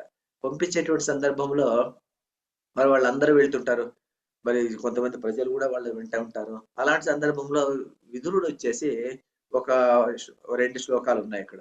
ఆ 2 శ్లోకాలు చెప్తాడు. చెప్పినప్పుడు ఎలా అర్థమవుతుందంటే ఆ శ్లోకం ఎవరికీ అర్థం కాదు అక్కడ ఉన్నటువంటి వాళ్లకు. మరి ధర్మరాజుతో అడుగుతాడు, అర్థమైంది అంటాడు. నాకు అర్థమైంది అంటాడు అతను. సరే వెళ్ళు అంటాడు అతను. వెళ్ళు అంటే మరి ఆ సందర్భంలో కుంతి ఏం మాట్లాడదు, పాండవులు ఏం మాట్లాడరు, మిగిలిన ప్రజలందరూ ఉంటారు, అందరికీ ఎవరికి అర్థం కాకూడదు అనమాట. వాళ్ళు అక్కడికి వెళ్ళిన తర్వాత మరి కుంతి అడుగుతుంది ప్రైవేట్ గా ధర్మరాజుని పిలిచి, నేను వినొచ్చు అని నీవు అనుకుంటే నాకు ఇక్కడ ఎవరో పెట్టారు, Bhandarkar oriental research institute, correct అండి, అదే భండార్కర్ ఓరియంటల్ రీసెర్చ్ ఇన్స్టిట్యూట్ అనేటువంటి వాళ్ళు మహాభారతాన్ని క్రిటికల్ ఎడిషన్ తీసుకొచ్చారు. అదే ఒకటి. తర్వాత ఇక్కడ ఏం చెప్పారంటే ఎవరెవరు చాట్ లో పెట్టారు, ఇది నేను చెప్తున్నది చెప్తుంటే కదా అది అప్పుడు ఏం చేస్తారంటే అప్పుడు ఆయన ఓ శ్లోకం చెప్తాడు. ఆ శ్లోకం చెప్పినప్పుడు ఏమైపోతుందంటే ఆ శ్లోక అర్థం ఎవరికి తెలియదు. కుంతి అడుగుతుంది, ఆయన ధర్మరాజా నువ్వేదో విదురుడు ఏదో నీకు చెప్పాడు, నీకేదో అర్థమైంది అన్నావు, మరి నాకేం అర్థం కాలేదు, మిగిలిన పాండవులకి ఎవరికి అర్థం కాలేదు ఏమిటి అంటే ఆయన చెప్తాడు, లేదు అక్కడ లక్షాగృహం అన్నటువంటిది ఒకటి నిర్మాణం చేశారు, అది అగ్ని ప్రేరకమై ఉన్నటువంటి గృహం, అది అగ్ని అంటిస్తే చాలా అది అంటుకుంటుంది, కాబట్టి దాంట్లో నుంచి ఎలా బయటపడాలి అన్నటువంటి విషయం ఆయనే చెప్పాడు ఆ శ్లోకంలో. అది మనం ఎక్కడ ఉండబోతున్నాము అన్నటువంటి విషయం కూడా అదే చెప్పాడు అతను, 2 శ్లోకాల్లో చెప్పాడు. అది అమ్మ అర్థము అని చెప్పేసి అతను చెప్తాడు అనమాట. అంటే ఆ శ్లోకం చెప్పడానికి చూడడానికి ఒక రకంగా ఉంటుంది, వినడానికి ఇంకో రకంగా ఉంటుంది. సో దీన్ని గ్రంథులు ఉంటారన్నమాట. ఇలాంటి శ్లోకాలన్నీ ఉన్నటువంటి గ్రంథం అర్థం చేసుకోవడం చాలా కష్టం మనకు. అందువల్ల ఇలాంటి దానికి వ్యాఖ్య ఉన్నాయి అన్నమాట. మహాభారతానికి వ్యాఖ్య ఉంది. ఆ వ్యాఖ్య ఎవరు రాశారు? మరి 1,00,000 శ్లోకాల గ్రంథానికి వ్యాఖ్య రాయాలంటే కష్టం కదా. అందువల్ల 18, 19 శతాబ్దాల్లో మనకు నీలకంఠుడు ఉన్నటువంటి వాడు ఒక గొప్ప గురువు ఉండేటువంటి వాడు. ఆయన నీలకంఠ వ్యాఖ్య అని మహాభారతం యొక్క వ్యాఖ్య. అది నెట్లో మనకు దొరకదు, అది మనం బయట కొనుక్కోవాలి. దాన్ని కొనుక్కుంటే ఆయన సంస్కృతంలో మహాభారతంలో క్లిష్టమైనటువంటి శ్లోకాలన్నిటికీను సుమారు శ్లోకాలకు ఆయన భగవద్గీత కూడా ఆయనే రాశాడు అనమాట, భాష్యం రాశాడు అతను. ఆ అన్ని శ్లోకాలకు ఆయన అర్థం రాసుకుంటూ వచ్చాడు అనమాట. దీని అర్థం ఇది అని చెప్పేసి రాసుకుంటూ వచ్చాడు. ఆ నీలకంఠ వ్యాఖ్య అన్నటువంటిది చాలా ప్రసిద్ధమైనటువంటి వ్యాఖ్య. ఆ వ్యాఖ్య మనం దగ్గర పెట్టుకునేసి భారతాన్ని చదువుకుంటే మనకు అర్థమవుతుంది. మరి దురదృష్టవశాత్తు నీలకంఠ వ్యాఖ్యను తెలుగులోకి అనువదించినటువంటి వాళ్ళు ఇంతవరకు ఎవరు లేరు. ఇంతవరకు ఎవరైనా తెలుగులోకి కానీ అనువదిస్తే దాన్ని కాస్త ప్రతిపదార్థం రాసి అనువదిస్తే, ఎందుకంటే వ్యాఖ్యకు వ్యాఖ్య అర్థం చేసుకోవడం కష్టం. ఇప్పుడు శంకరుడు రాసినటువంటి భగవద్గీతకు వ్యాఖ్య రాసినటువంటి వాళ్ళు చాలా మంది ఉన్నారు. శంకర భాష్యాన్ని మన పుల్లెల రామచంద్రుడు గారు కూడా రాశారు, హైదరాబాద్ లో ఉన్నారు కదా, ఆయన కూడాను బాలానందిని వ్యాఖ్య అని చెప్పేసి రాసుకుంటూ వచ్చారనమాట. అందరికీ అర్థమయ్యే రీతిలో శంకరాచార్యుడు చెప్పినటువంటి భగవద్గీత వ్యాఖ్యను ఆయన తర్వాత శంకరాచార్యుడు రాసిన దాన్ని మనకు అర్థమయ్యే దానికోసం రాశాడు అతను. అలాగే నీలకంఠ వ్యాఖ్యను కూడా ఎవరైనా రాస్తే చాలా బాగుంటుంది. చాలా మంది పండితులు, సంస్కృత పండితులు అయినటువంటి వాళ్ళు ఎవరైనా దాన్ని కార్యక్రమం చేస్తే చాలా గొప్ప పని అది. అలాంటి పని ఇంకా ఇంతవరకు ఎవరు చేయలేదు దాన్ని. కాబట్టి మనకు నీలకంఠ వ్యాఖ్యాన్నే చదివి అర్థం చేసుకునేటువంటి వాళ్ళు మహాభారతాన్ని పూర్తిగా అర్థం చేసుకోగలుగుతారు అని అనుకోవచ్చు మనం. ఎందుకంటే భారతం ఇంకా ఎంత డెప్త్ ఉందో మనకు తెలియదు అనమాట. ఎందుకంటే మహాభారతంలో ఎన్ని ఉన్నాయంటే, మహాభారతంలో అటు వేదాంతం ఉంది, ఇటు లౌకికంగా ఉన్నటువంటి పదార్థం ఉంది, కావ్యానికి సంబంధించినటువంటి పదార్థం ఉంది, తర్వాత ఏది అంటే ఏది మీకు కావాలనుకుంటే అదంతా అందులో ఉంది. అందువల్లనే వేదవ్యాసుడు మహాభారతాన్ని రాసేదానికి ముందు ఒక ప్రతిజ్ఞ చేస్తాడు, ఏమిటంటే ఏది హాస్తి తదన్యత్ర ఎన్నే హాస్తి నతత్ క్వచిత్ అంటాడు. అంటే ఇక్కడ ఏముందో, ఏమి విషయాల్లో, ధర్మేచ అర్థేచ కామేచ మోక్షేచ భరతర్షభ యది హస్తి తదన్యత్ర అంటాడు. ధర్మం విషయంలో కానీ, అర్థం విషయంలో కానీ, కామం విషయంలో కానీ, మోక్షం విషయంలో కానీ, ఈ 4 వస్తువులు మనం తీసుకుంటే ఈ 4టికి సంబంధించినటువంటి ఏదైనా సందేహం ఉంటే, ఏదైనా ఉంది అంటే అది ఇక్కడ ఏముందో, భారతంలో ఏముందో ఇదే వేరే తట్టు రాసింటారు. ఇక్కడ ఏమి లేదో అది ఇంకెక్కడా లేదు. ధర్మేచ అర్థేచ కామేచ మోక్షేచ భరతర్షభ యది హస్తి తదన్యత్ర యత్ న ఇహ అస్తి ఎన్నే హాస్తి తతత్ న క్వచిత్ అంటాడు. అది ఇంకెక్కడా లేదంటాడు అనమాట. అంత గొప్ప ప్రతిజ్ఞ చేసి వేదవ్యాసుడు మహాభారతాన్ని రాసినటువంటి గొప్ప గ్రంథం ఇది. అందువల్ల ఈ గ్రంథానికి అంత ప్రాశస్త్యము, అంత ఇంపార్టెన్స్ వచ్చిందనమాట. దీన్ని ఇలా ప్రచారం జరిగింది. ఇప్పుడు ఇంగ్లీష్ ట్రాన్స్లేషన్స్ జరుగుతున్నాయి. తర్వాత నీలకంఠ వ్యాఖ్య అన్నటువంటిది మనకు పుస్తకం అవైలబిలిటీ ఉంది, కొనుక్కోవచ్చు ఎవరైనా కావాల్సి ఉంటే. దాన్ని చదివేటువంటి శక్తి, సామర్థ్యం ఉండాలి. తర్వాత ఈ మహాభారతం ఇలా ప్రచారమైంది. మహాభారతంలో ఉన్నటువంటి గొప్పతనం ఇంకొకటి ఏమిటంటే, మహాభారతం అన్నటువంటిది ధర్మాన్ని ప్రతిపాదిస్తుంది, అలాగే భక్తిని ప్రతిపాదిస్తుంది, అలాగే కర్మను ప్రతిపాదిస్తుంది, ప్రతి వస్తువును అది ప్రతిపాదించుకుంటూ వెళ్తుంది అనమాట. ఇందులో ఉన్నటువంటి 3 ఎందుకు మరీ ప్రసిద్ధమైనటువంటి గ్రంథం ఇది అంటే, ఇందులో ఉన్నటువంటి 3 వస్తువులకు శంకరాచార్యుడు భాష్యం రాశారు. దీనికి ఒకటి భగవద్గీత భాష్యం రాశారు. సనత్ సుజాతీయము అన్నటువంటిది ఒకటి ఉంది. సనత్ సుజాతీయానికి కూడాను మరి శంకర భాష్యం మనకు ఉంది. విష్ణు సహస్రనామానికి కూడాను శంకర భాష్యం ఉంది. సో 3 దాండ్లకు అంటే 3 కూడా మహాభారతంలో అంతర్గతమైనటువంటి గ్రంథాలు. ఈ మూడిటికి కూడా ఉంది. మహాభారతంలో ఇంకొక గొప్పతనం ఏమిటంటే ఈ 3 కాకుండా భగవద్గీత, సనత్సుజాతీయము, తర్వాత ఒకటేమో చెప్పాను, భగవద్గీత, సరస్సుజాతీయము, విష్ణు సహస్రనామమే కాకుండా మనకి ఇంకా గొప్ప వస్తువులు ఏమున్నాయంటే ఇందులో శివ సహస్రనామం కూడా ఉంది. శివ సహస్రనామం పక్కనే ఉంటుంది. ఇది కాకుండా యక్ష ప్రశ్నలు ఉంటుంది, నహుష ప్రశ్నలు ఉంటాయి. తర్వాత ఉపాఖ్యానాలు, కొలలుగా ఉపాఖ్యానాలు ఉన్నాయి. ఉపాఖ్యానాలు అంటే చాలా ఉపాఖ్యానాలు. నలదమయంతి చరిత్ర అంటారు. తర్వాత శ్రీరాముని చరిత్ర, రామాయణం అంతా మళ్ళీ ఇక్కడ వస్తుంది. రామాయణంలో ఉన్నటువంటి కథావస్తువు అంతా ఇక్కడ చెప్తారనమాట. రామాయణంలో ఉన్నటువంటి కథావస్తువు, నలదమయంతి చరిత్ర, సత్యహరిశ్చంద్ర చరిత్ర, ప్రహ్లాదుడి చరిత్ర, తర్వాత ఇలా అన్ని గొప్ప గొప్ప చరిత్రలు ఏమేమి ఉంటుందో, తర్వాత అగస్త్యుడి చరిత్ర, తర్వాత ఇంకా ఏమి ముద్గలుడి చరిత్ర, ఇంద్రద్యుమ్నుడి కథ, ఇలా ఒక కథ కాదు, చాలా కథలు వస్తుంది. కథలు ఎందుకు పెట్టారు? కథలు అంటే ఏదో రాయడానికి ఏం పెట్టలేదు. ఈ కథలో ఏదైనా ఒక ప్రతిపాదన చేయాలన్నమాట. ప్రతిపాదన చేసి ధర్మాన్ని నిరూపించాలి. మళ్ళీ ధర్మాన్ని నిరూపించే దానికోసం ఇన్ని కథా వస్తువులను తీసుకొచ్చి పెట్టారనమాట. ఇన్ని కథా వస్తువులను తీసుకొని వచ్చి పెట్టి అప్పుడు అవన్నీ చదువుతుంటే మనకి ఏమైపోతుందంటే ఒక్కొక్క సందర్భంలో మనము ప్రధానమైనటువంటి కథ నుంచి విడిపడిపోయినామేమో అనిపిస్తుంది. ఒక్కోసారి అంటే పక్కకు వైదొలిగిపోయినామేమో అనేసి అనిపిస్తుంది. కానీ మళ్ళీ అనుసంధానం చేసి ఒరిజినల్ కథ తీసుకువస్తుంటాడు వేదవ్యాసుడు. అంత గొప్ప అల్లిక ఉంది కదా, మహాభారతం యొక్క అల్లిక అంత బిగువుగా ఉంటుంది. అక్కడక్కడ మనం అనుకుంటుంటాము ఇది పక్కకు వెళ్ళిపోయారు ఇతను అని చెప్పేసి. పక్కకు వెళ్ళిపోయినటువంటి నేపథ్యాన్ని ఇలా తీసుకొచ్చి తర్వాత ఏం చేస్తా కథావస్తువు కలిపేసేసి అతను మళ్ళీ ప్రధానమైనటువంటి కథను సాగిస్తూ వెళ్తాడు. ప్రధానమైనటువంటి కథ మాత్రమే, కేవలం పాండవుల కథ మాత్రమే తీసుకుంటూ వస్తే చాలా తక్కువ కథ. అందువల్ల చాలా తక్కువగా ఉంటుంది కథ. కానీ ఈ కథలన్నీ చేరి ఏమైపోతుందంటే ఈ కథ చాలా గొప్పగా విస్తారమైపోతుంది. తర్వాత ఈ కథలో మహాభారతంలో ఇంకా కొన్ని మనకు గొప్ప గొప్ప వస్తువులు ఏం కనిపిస్తాయంటే కొన్ని ట్రెడిషన్స్ అంటాం కదా మనము. కొన్ని ట్రెడిషన్స్ మనం ఇప్పుడు మనం అనుసరిస్తున్నామో ఇప్పటికి కూడా అనుసరించేటువంటి ట్రెడిషన్స్ కొన్ని. అలాంటి ట్రెడిషన్స్ మహాభారతంలో ప్రస్తుతంగా చెప్పబడి ఉంటాయి అన్నమాట. చాలా చోట్ల చెప్పబడినాయి అవి. ఉదాహరణకు మనము పెద్దలను చూసినప్పుడు పెద్దల ఇంటికి ఎవరైనా ముసలి వాళ్ళ ఇంటికి అనుకో, ముసలి వాళ్ళు ఎవరైనా ఉన్నటువంటి ఇంటికి వెళ్తామనుకోండి, ఇప్పటికి కూడా మనం అంటుంటాము అయ్యో పెద్దవాళ్ళు ఉన్నారు కాబట్టి ఏదైనా పండో పొలమో ఏదైనా తీసుకెళ్దాము అని చెప్పేసి వాళ్ళకి ఏదైనా కానుక తీసుకెళ్ళి వాళ్ళకి ఇస్తుంటాం ఇప్పటికి కూడాను. లేకుంటే పెద్దవాళ్ళు కనిపించినప్పుడు నమస్కారం చేస్తుంటాము. చిన్నపిల్లలు మన దక్షిణ భారతదేశంలో చాలా తక్కువ, కానీ ఉత్తర భారతదేశానికి వెళ్తే ఆ అభ్యాసం చాలా ఉంటుంది వాళ్ళకు. అంటే తనకంటే పెద్దవాడు ఎవరైనా కనిపిస్తే మొదట వంగి కాళ్ళకు నమస్కారం చేస్తుంటారు వాళ్ళు. మనం కాస్త అహంభావం ఎక్కువ ఉన్నటువంటి వాళ్ళేమో తెలియదు, మనం కొంచెం తక్కువగా చేస్తుంటాం. మనం కొంతమంది చేస్తుంటారు అనుకోండి, అది లేదనే విషయం అందరినీ అనడం లేదు. చాలా మంది మనలో చాలా తక్కువ, కానీ అక్కడ కాస్త ఎక్కువగా కనిపిస్తుంది మనకు. ఎందుకంటే నార్త్ ఇండియాలో, సౌత్ ఇండియాలో అన్ని చోట్ల చాలా చోట్ల పనిచేశాను నేను, ఉద్యోగ రీత్యా పనిచేశాను. చాలా చోట్ల చూసుకుంటూ వచ్చాను అనమాట. అక్కడ ఉత్తర భారతదేశంలో ఆ సంప్రదాయం ఎక్కువ ఉంటుంది, ఇక్కడ కొద్దిగా తక్కువ అనుకోండి. ఈ వస్తువులు కానుకలు ఇవ్వడం అన్నటువంటిది అన్ని చోట్ల ఉందన్నమాట. ఎవరు పెద్దలు ఉన్నటువంటి చోటుకి వెళ్తే ఉత్త చేతులతో వెళ్ళకూడదు అనే సామెత కూడా మనం అనుకుంటుంటాము. దానికి ఒకనొక సందర్భంలో మనకు ఒక అన్యూజువల్ సిచ్యుయేషన్ లో మనకు కనిపిస్తుంది అనమాట.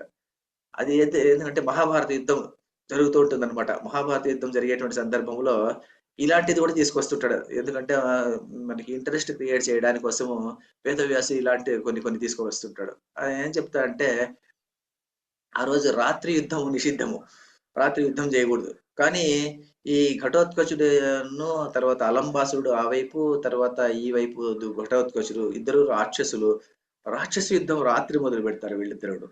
యుద్ధం మొదలు పెట్టినప్పుడు ఏమైపోతుందంటే ఆ యుద్ధంలో ఆ పక్షం వాళ్ళు ఈ పక్షం వాళ్ళు అందరూ చనిపోతుంటారు. చాలా గొప్ప తీవ్రమైనటువంటి ఇది జరిగిపోతూ ఉంటుంది. ఆ సందర్భంలో ఇతను ఏం చేస్తాడంటే అలంబసుని మీద దుర్యోధనుడికి చాలా నమ్మకం ఉంటుంది. చాలా గొప్ప ప్రధానమైనటువంటి బలం ఉన్నటువంటి వాడు, ఘటోత్కచుడిని సులభంగా జయించేస్తాడు కాబట్టి మనకేం భయం లేదు అనుకునేసి ఆయన ఉంటాడు అనమాట. ఆయన అప్పుడేం చేస్తాడంటే ఘటోత్కచునికి అలంబసునికి యుద్ధం జరిగినప్పుడు అలంబసుని తలను నరికి పారేస్తాడు ఘటోత్కచుడు. నరికేసి ఏం చేస్తాడంటే ఆ నరికినటువంటి తలను ఒక పళ్ళెంలో పెట్టుకునేసి ఆయన దుర్యోధన దగ్గరికి వస్తాడు. వచ్చినప్పుడు ఆయన ఒక శ్లోకం చెప్తాడు. ఏం చెప్తా అంటే చూడ దుర్యోధన, గొప్పవాళ్ళు పెద్దవాళ్ళ దగ్గరికి వెళ్ళినప్పుడు ఉత్త చేతులతో వెళ్ళకూడదని సామెత ఉంది.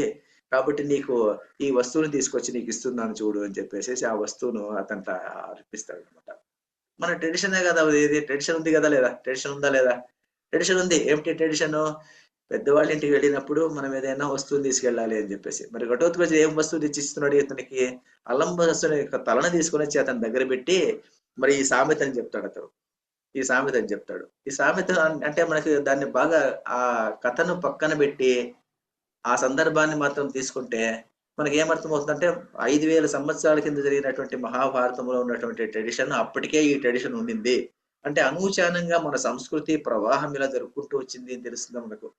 మనకు ఇప్పటికి కూడాను మహాభారతంలో చెప్పినటువంటి అంశాలు కానీ, రామాయణంలో చెప్పినటువంటి అంశాలు కానీ ఇప్పటికి కూడా మనం పాటిస్తున్నాం. కొన్ని పాటిస్తున్నాం. రామాయణంలో సీతకు రాముడికి పెళ్ళైనటువంటి సందర్భంలో అప్పుడు చెప్పినటువంటి మంత్రాలు ఇప్పుడు కూడా వైదిక సంప్రదాయం ప్రకారం జరిగేటువంటి పెళ్లిళ్ళలో చెప్తారనమాట. ఏం సీత మమ సుత అని చెప్తారు కదా, అది ఇప్పటికి కూడా చెప్తారనమాట. చెప్పి అదే చేస్తుంటారనమాట.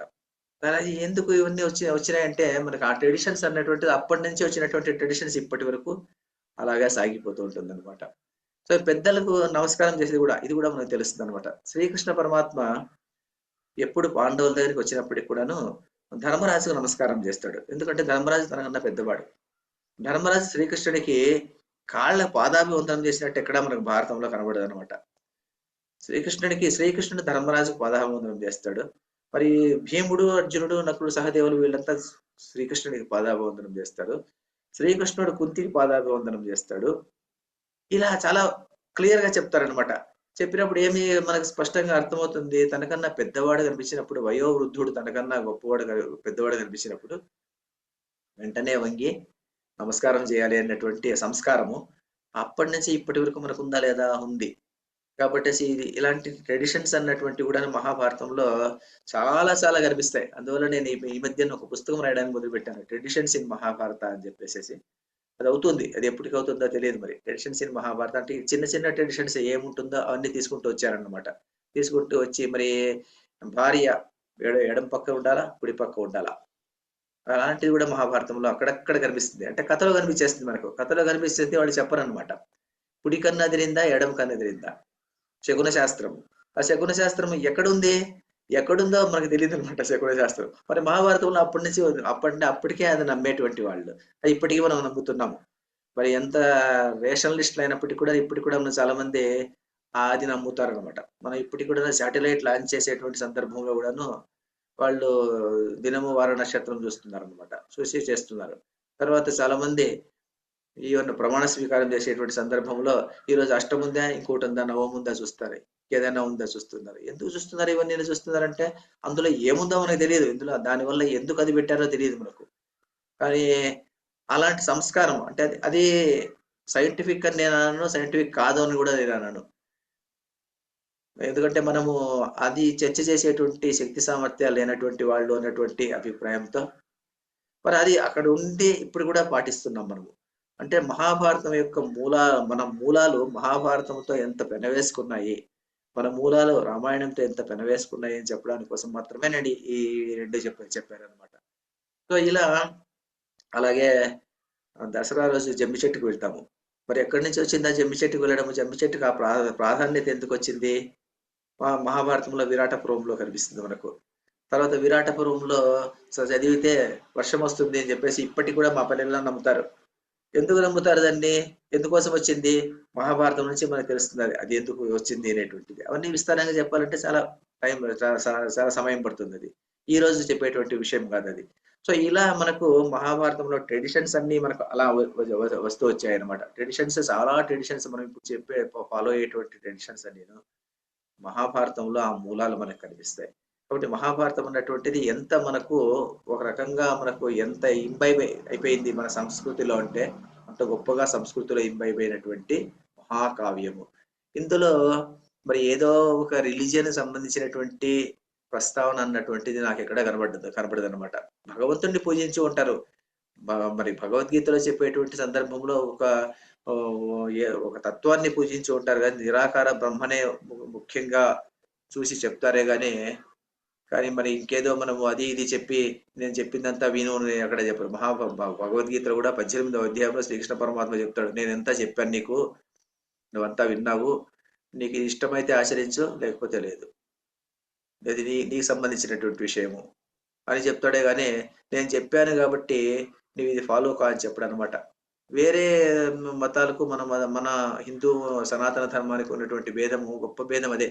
వేరే మతాలు ఎలా ఉంటుందంటే విశ్వాసం మీద ఆధారపడినటువంటి మతాలు. అంటే ఇది ఇలా చెప్పాను నేను, నువ్వు అలా ఫాలో కావాలి, అంతేగాని తత్వం అన్నటువంటిది అక్కడ ఉండదు. ఇక్కడ తత్వం ఉంటుందండి. నేనెవరు, హూ యామ్ ఐ అన్నటువంటిది ఒక డిస్కషన్ ఉంటుంది, అది చెప్తుంది, ప్రధానంగా చెప్తుంది. తర్వాత హూ ఇస్ గాడ్ అన్నటువంటి విషయం చెప్తుంది. తర్వాత మనిషికి మామూలుగా జీవునికి తర్వాత పరమాత్మకు ఉన్నటువంటి సంబంధం చెప్తుంది. ఈ జీవాత్మ పరమాత్మలకి ఎలా ఐక్యం కావాలనేటువంటి విషయం చెప్తుంది. ఇలాంటిదే చెప్తుందే కానీ ఇవన్నీ ఇలాంటి చర్చ ఉంటుంది మన వేదాంతంలో. అంతేగాని నేను ఇది చెప్తున్నా నువ్వు ఫాలోగా అని చెప్పేటువంటి విషయాలు మనకి ఎక్కడ కనబడదు అనమాట. భగవద్గీతలోనే చెప్తాడు ఇదంతా. చెప్పిన తర్వాత ఏమి వేదాలు త్రిగుణాత్మకమైనటువంటి వేదాలకు అతీతంగా నువ్వు వెళ్ళు అని చెప్తాడు శ్రీకృష్ణ పరమాత్మ అర్జునుడితో చెప్తాడు అనమాట. ఏమో చెప్తాడు, శ్లోకం కూడా చాలా మంచి ప్రసిద్ధమైనటువంటి శ్లోకం ఉంది. నిస్త్రైగుణ్యో భవార్జున అంటాడు. త్రైగుణ్య విషయ వేదాహ నిస్త్రైగుణ్యో భవార్జున అంటాడు. విషయాలు వేదాలన్నీ త్రైగుణ్య విషయ వేదాహ నిస్త్రైగుణ్యో భవార్జున, దానికి మించి నీవు అతీతంగా వెళ్ళు అని చెప్తాడు అనమాట. సో చాలా చోట్ల యామిమాం పుష్పితం వాచం ప్రవదంత్య అవిపశ్చిత వేదవాదరత పార్థ నాణ్యదస్థితి వాదిన. చాలా ప్రసిద్ధమైనటువంటి శ్లోకాలు. 2వ చాప్టర్ పర్టికులర్ గా భగవద్గీతలో 2వ అధ్యాయం చదివితే మరి మనము పూర్తి వేదాంతాన్ని చదివినట్టే. వేదాల్లో ఉన్నటువంటి ఉపనిషత్తుల్లో ఉన్నటువంటి సారమంతాను 2వ అధ్యాయం భగవద్గీతలో చదివితే పూర్తి అర్థమైపోతుంది అనమాట. కాబట్టి అలాంటి శ్లోకాలు, అలాంటి పద్యాలు, తత్వం ఉన్నటువంటి గ్రంథం మంది. అలాంటి తత్వం ఉన్నటువంటి భగవద్గీత కూడా భారతంలోనే ఉంది. మరి అలాంటి తత్వం ఉన్నటువంటి విష్ణు సహస్రనామంలో, అంటే సహస్రనామం అంటే 1000 నామాలు కాదు మహాభారతంలో, రూఢినామాలు కాదు. మన ఇప్పుడు రూఢినామాలు, ఇప్పుడు నాగరాజు అంటే నాగరాజు రూఢినామం అంతే. ఇది అక్కడ విష్ణు సహస్రనామంలో ప్రతి నామానికి వేరే భావం వేరే ఉంటుంది. దానికి ఇది రూఢినామం కాదన్నమాట. అది అలాంటి భావం ఉన్నటువంటి భావయుక్తమైనటువంటి నామాలు అవన్నీ. ఆ నామాలతో ప్రసిద్ధమైనటువంటి మహాగ్రంథం అది. సో అలాంటిది భారతంలోనే ఉంది. యక్షప్రస్థలు అందులోనే ఉన్నాయి, సనత్సుజాతీయం అందులోనే ఉంది, విష్ణు సహస్రనామం అందులోనే ఉంది, తర్వాత నహుషప్రస్థలు అందులోనే ఉంది, ధర్మవ్యాధి వ్యాఖ్యానం అందులోనే ఉంది. సో ఇలాంటివన్నీ మహాభారతం ఉన్నందువల్ల ఇది చాలా గొప్ప గ్రంథము. ఈ గొప్ప గ్రంథాన్ని మనము ఒరిజినల్ లో చదవాలన్నమాట. ఒరిజినల్ లో చదివినప్పుడు మాత్రమే మనము ఇందులో ప్రధానమైనటువంటి ఇతివృత్తాన్ని మనము అందుకోగలుగుతాం. సినిమాలో చూస్తే మనం ఏమీ అందుకోలేము. అందువల్ల సినిమాను పక్కన పెట్టి సినిమాలో మనము ఒక్కొక్కసారి అన్యూజువల్ గా కొన్ని ఇంప్రెషన్స్ ఏర్పడతాయి అన్నమాట. కర్ణుడు చాలా గొప్ప వ్యక్తి అన్నటువంటి భావన ప్రస్తుతం ఉన్నటువంటి కులాల సంఘర్షణ వల్ల అలా వచ్చిందన్నమాట. కానీ కర్ణుని యొక్క క్యారెక్టర్ ఒరిజినల్ మహాభారతాన్ని చదివితే అలా ఎలాంటి వ్యక్తి అన్నటువంటి విషయం మనకు తెలుస్తుంది అనమాట. దాన్ని మనం చదవాలంటే ఒరిజినల్ బుక్ చదవాలి. మరి ఏకలవ్యుడి కథను మనం ఎంత పర్వర్ట్ చేసేసాము అన్నటువంటి విషయం మనకు తెలుస్తుంది అనమాట. మరి ఏకలవ్యుడి కథలో మనము ద్రోణాచార్యుడు చాలా చెడ్డవాడు, మరి ఏకలవ్యుడు చాలా మంచివాడు అన్నట్టుగా చూపించుకునేసి అందులో ఏదో కులాల వ్యవస్థను తీసుకొని వచ్చి పెట్టి అన్ని చేసి మనము ఇప్పుడు ప్రస్తుత సమాజంలో ఉన్నటువంటి సంఘర్షణను మహాభారతం మీద ఆపాదించి మనము మహాభారతాన్ని తప్పుడు అర్థాలు తీసుకుంటూ వస్తున్నాము. కానీ మహాభారతాన్ని ఒరిజినల్ గా అర్థం చేసుకోవాలంటే మనం దాన్ని చదవాలన్నమాట. దాన్ని చదివితే అప్పుడు మనకు ఉన్నటువంటి, అంటే మనం ఎలా ఉండాలంటే, మనం ఈ భారతం చదవాలంటే మనలో ఉన్నటువంటి మైండ్ లో ఉన్నటువంటి పాతదంతా తొలగించుకునేసి, అంటే డీ లెర్నింగ్ అంటాం కదా, డీ లెర్నింగ్ ప్రాసెస్ అయిన తర్వాత ఆయుర్వేదం మందులు ఇస్తుంటారు. ఆయుర్వేదం మందులు ఎలా ఇస్తుంటారంటే, చాలా మంది అలోపతికి పోయి వెళ్ళిన తర్వాత ఒక్కసారి ఆయుర్వేదకు వచ్చి నాకు ఏదన్నా మందు ఇవ్వండి అంటారు. వాళ్ళు ఏం చేస్తారంటే ఫస్ట్ వమనము తర్వాత విరేచనము ఇస్తారు. వాంతి భేది 2 అయిపోవాలి, ఆ ఉన్నదంతా వెళ్ళిపోవాలి. ఫస్ట్ వెళ్ళిపోయిన తర్వాత క్లీన్ వ్యక్తి అయిన తర్వాతనే వాళ్ళు ఆయుర్వేదం మంది ఇచ్చేది మొదలు పెడతారు. ఒకటేసారి ఆయుర్వేదం మంది ఎత్తుకొనేసి వాళ్ళు ఇవ్వరు అనమాట. ఎందుకు ఇవ్వరంటే నిజమైనటువంటి ఆయుర్వేద వైద్యుడు అలా ఇవ్వరు. ఎందుకంటే ఈ పాత సంస్కారం అంతా వెళ్ళిపోవాలి. అలాగే మన పాత సంస్కారం అంతా మనం వదిలించేసుకునేసి మన మైండ్ లో ఏమేమి ఉంటుందో మనం ఒకసారి అనుకుంటుంటాం, ఇది మంచిది క్యారెక్టర్, దుర్యోధనుడు మంచివాడు, లేకుంటే ఇది ఏదో ఇలాంటి ఉన్న అన్ని ఏది వద్దు. క్లీన్ స్లేట్ తో మనం ప్రారంభం చేస్తే భారతాన్ని బాగా అర్థం చేసుకోగలుగుతాం. ఎంత అయిందో టైం మరి చూద్దాం ఒకసారి. 11:36 అయిపోయింది. నేను చాలా ఎక్కువ టైం తీసుకున్నాను. మీరు ప్రశ్నలు ఏదైనా అడిగి మర్చిపోయాను నేను. ఓకే, నేను ముగించేస్తాను ఇక్కడికి. మీరు తర్వాత ఏమైనా ప్రశ్నలు ఉంటే అడగచ్చు. ధన్యవాదాలు గురువు గారు, చాలా చక్కగా వివరించారు. ఎవరికైనా ప్రశ్నలు ఏమైనా ఉంటే మనం ప్రార్థన తర్వాత ప్రశ్నలకి సమాధానాలు గురుగారు ఇస్తారు. ప్రార్థన చేయవలసిందిగా మైథిలి గారిని కోరుతున్నాను. స్వస్తి ప్రజాభ్య పరిపాలయంతాం న్యాయేన మార్గేణ మహీమహీషా గోబ్రాహ్మణేభ్య శుభమస్తు నిత్యం. లోకా సమస్త సుఖినో భవంతు. కాలే వర్షతు వర్జన్య పృథ్వీ సస్యశాలిని. దేశోయం క్షోభరహితో బ్రాహ్మణాః సంతు నిర్భయాః. అపుత్రా పుత్రిణః సంతు పుత్రిణః సంతు పౌత్రిణః. అతనా సదనా సంతు జీవంతు శరదాం శతం. సత్యం వద ధర్మం చర స్వాధ్యాయాన్ మా ప్రమదః. సర్వే భవంతు సుఖినః సర్వే సంతు నిరామయాః. సర్వే భద్రాణి పశ్యంతు మా కశ్చిద్ దుఃఖభాగ్ భవేత్. ఓం శాంతి శాంతి శాంతి. ఓం పూర్ణమదః పూర్ణమిదం పూర్ణాత్ పూర్ణముదచ్యతే పూర్ణస్య పూర్ణమాదాయ పూర్ణమేవావశిష్యతే. ఓం శాంతి శాంతి శాంతి. సర్వే జనా సుఖినో భవంతు. స్వస్తి.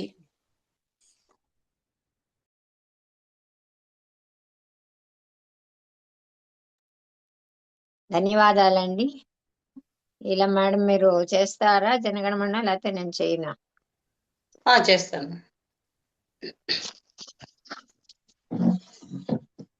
जनगणमन अधिनायक जय हे भारत भाग्य विधाता.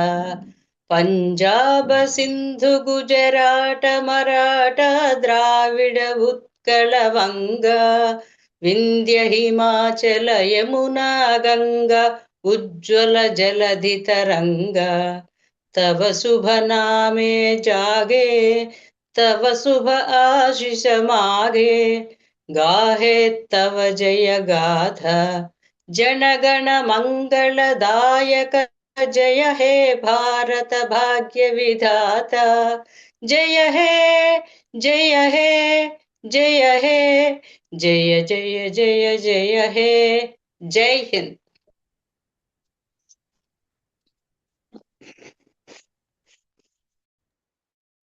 ధన్యవాదాలండి. ఎవరికైనా ప్రశ్నలు ఉంటే అన్మ్యూట్ చేసుకుని అడగచ్చు. ఓకే అండి, నమస్కారం గురువు గారు. భారతం గురించి చాలా బాగా చెప్పారు, చాలా ధర్మ సూక్ష్మాలు అన్ని చెప్పారు. అయితే నాకు ఒక చిన్న డౌట్ గురువు గారు. ధర్మరాజు ధర్మానికి ప్రతీక సార్. అటువంటి ధర్మరాజుకి మరి ఒక వ్యసనం అంటూ ఆపాదించారు వేదవ్యాసుల వారు. మరి భీముడికి ఎటువంటి వ్యసనం ఉన్నట్టు మనం చూడడం, అర్జునుడికి లేదు, నకుల సహదేవులకి ఇటు తిరిగి లేదు. ధర్మరాజు ఈ జోదం ఆడటం అనేది ఉంది. సరే, జోదం ఆడటం అనేది ఈ రోజుల్లో లాంటి జోదం కాదు, ఆ రోజుల్లో క్షత్రియులు ఆడేవారు అని చెప్పి కొంతమంది ప్రవచనకర్తలు చెప్పారు. అయితే జోదం ఆడినప్పటికీ తన ధర్మపత్నిని పణంగా పెట్టి ఆడటం ఎంతవరకు సబబు? మరి ధర్మరాజు ధర్మానికి ప్రతీక, ఆయనలో యమధర్మరాజు అంశ ఉంది అని చెప్పుకునేటువంటి ధర్మరాజు తన ధర్మపత్నిని ఆ విధంగా పణంగా పెట్టి జోదం ఆడటం ఎంతవరకు సబబు? ఇదొక ప్రశ్న గురువు గారు. అలాగే ఒక సందర్భంలో అశ్వత్థామ హతః కుంజరః అని చిన్నగా చెప్పిస్తారు. అంటే మరి దానికి ధర్మ సూక్ష్మం ఏదో చెప్పారు, మోసాన్ని మోసంతో జయించాలని. మరి సినిమాల్లో నేను చూసిన దాని ప్రకారం, నేను మూలం చదవలేదు భారతం, క్షమించండి. ఇంకొక డౌట్ గురువు గారు, ఇప్పుడు పాండవులు స్వర్గానికి వెళ్ళారు అంటే దాని అర్థం వారికి కూడా మోక్ష ప్రాప్తి కలగలేదు. కలిగితే ఇక స్వర్గం అంటూ వెళ్ళటం అనేది ఉండదు, వాళ్ళకి ఇంకా పునర్జన్మ ఉండదు. మరి దాని తర్వాత కొనసాగింపుగా వారు ఎటువంటి జన్మలు తీసుకున్నారు అనేది ఎక్కడైనా ఉటంకించారా? ఏమన్నా చెప్పిన సందర్భాలు ఉన్నాయా? ఇదొకటి. ఇంకొకటి లాస్ట్ డౌట్ గురువు గారు. అంటే ఇప్పుడు ఆ బ్రాహ్మణుడి కడుపున పుట్టినవాడు బ్రాహ్మణుడే అవుతాడు అని చెప్పి నేను ఒక చోట చదివినట్టు గురువు గారు. ఆ రోజుల్లో మల్లాది చంద్రశేఖర శాస్త్రి గారి సమకాలీనులు నండూరి సుబ్రహ్మణ్య శర్మ గారు ఎక్కడో ఒక చోట రాశారు ఇలాగే. అంటే పులి కడుపున పులే పుడుతుంది కానీ పిల్లి పుట్టదు, ఆ జీన్స్ అవే వస్తాయి అని చెప్పేసి. ఈవెన్ మనం భగవద్గీతలో చూసుకున్నా గానీ ఒక చోట గీతాచార్యుడు చెప్తాడే కదా గురువు గారు, ఏంటంటే ఇప్పుడు ఒకడు బాగా యోగ సాధన అది చేసి వాడు ఆ జన్మలో వాడికి మోక్షప్రాప్తి లేకపోతే వాడి ఒక ఉత్తమ బ్రాహ్మణుడి కడుపున పుడతాడు. అంటే దాని అర్థం మరి అటువంటి వారి కడుపున అటువంటి వారు పుడతారని అనుకోవాలి కదా. అది ఒక చిన్న డౌట్ గురువు గారు. ఇంతవరకే డౌట్స్. మీరు చెప్పిన డౌట్స్ అన్ని పెట్టుకుంటే ఒక రోజు పాట పోయేస్తుంది రేవైతారు. మీరు ఇదే సబ్జెక్ట్ రేపు తీసుకొని చెప్పమంటే చెప్పేస్తారు కావాలంటే. అలాగే రేపు నాకు తోచిన విషయం. ఎందుకంటే ఇది అంత సులభంగా పోయేది కాదనమాట. ఇది మీరు చెప్పింది 4-5 ప్రశ్నలు చెప్పారు కదా. మీరు మళ్ళీ ప్రశ్నలు మర్చిపోతుంటారు కాబట్టి మళ్ళీ ఆ ప్రశ్నలు నాకు గుర్తు చేయండి రేపు. నేను అన్ని ప్రశ్నలు శక్తి రీత్యా చెప్తాను నేను. ఎందుకంటే ధర్మరాజుకి వ్యసనం ఉంది అన్నటువంటిది మొదటిది. రెండోది వచ్చేసి ధర్మరాజు మరి అలాంటి వ్యక్తి మరి ధర్మపతిని ఎందుకు పణంగా పెట్టాడు అన్నటువంటిది అది ఒక ప్రశ్న. మూడో ప్రశ్న ధర్మరాజు ఎందుకు అసత్యాన్ని చెప్పాడు అన్నటువంటి ఒక ప్రశ్న. తర్వాత ధర్మరాజు పాండవులు తర్వాత చనిపోయిన తర్వాత మళ్ళీ ఎక్కడ పుట్టారు అన్నది నాకు తెలియదు, ఇప్పుడే చెప్పేస్తున్నాను. ఎందుకంటే భారతంలో ఎక్కడ లేదు అది. మరి భారతంలో లేని విషయం ఇంకెక్కడైనా ఉందేమో నాకు తెలియదు. పాండవులు చనిపోయిన తర్వాత స్వర్గానికి వెళ్ళారు అన్నట్టు అంతవరకైనా తెలుసు, కానీ తర్వాత వాళ్ళు ఏమైంది అనే విషయం నాకు తెలియదు. అది విషయం అది నేను చెప్పలేను. మిగిలిన వాటికి నా శక్తి కొద్దీ చెప్తాను నేను. మరి చనిపోయిన తర్వాత మరి ఉత్తమ జన్మలో పుడతారు అని చెప్పిండేది విషయం ఉంది. మరి దాని విషయం అది ఏమిటి అని కూడా చెప్తాను నేను. నేను తోసినంత వరకు నేను రేపు అదే చెప్పమంటే చెప్తాను నేను. ఎందుకంటే ఏదో ఒక సబ్జెక్ట్ చెప్పాలి, భారతం గురించి చెప్పాలి కదా. మరి మిగిలిన వాళ్ళు ఏదైనా చెప్తే కూడా అన్ని అంశాలు చేర్చుకునేసి రేపు చెప్పేస్తా కావాలంటే దాన్ని. ఇంకెవరికైనా ఏమన్నా ప్రశ్న ఉంటే చెప్తాను నేను. ఎందుకంటే అది పెద్ద ఇది ప్రశ్న కదా, అందువల్ల. అవును సార్, అవును. ఒక 2 క్షణాల్లో అయ్యేది కదా, టైం పడుతుంది. 4 పెద్ద ప్రశ్నలే కాబట్టి 4 షేర్ చేసి చెప్పుకుందాం. ఇంకెవరికైనా సందేహాలు ఉంటే అడగండి. ప్రశ్నలు బాగున్నాయండి. 4 ప్రశ్నలు కూడా 4 చాలా మంచి ప్రశ్నలే, బాగున్నాయి. ఆయన కూడా చక్కటి ప్రశ్నలు అడుగుతారండి ప్రతి క్లాస్ లోనూ. బాగుందండి.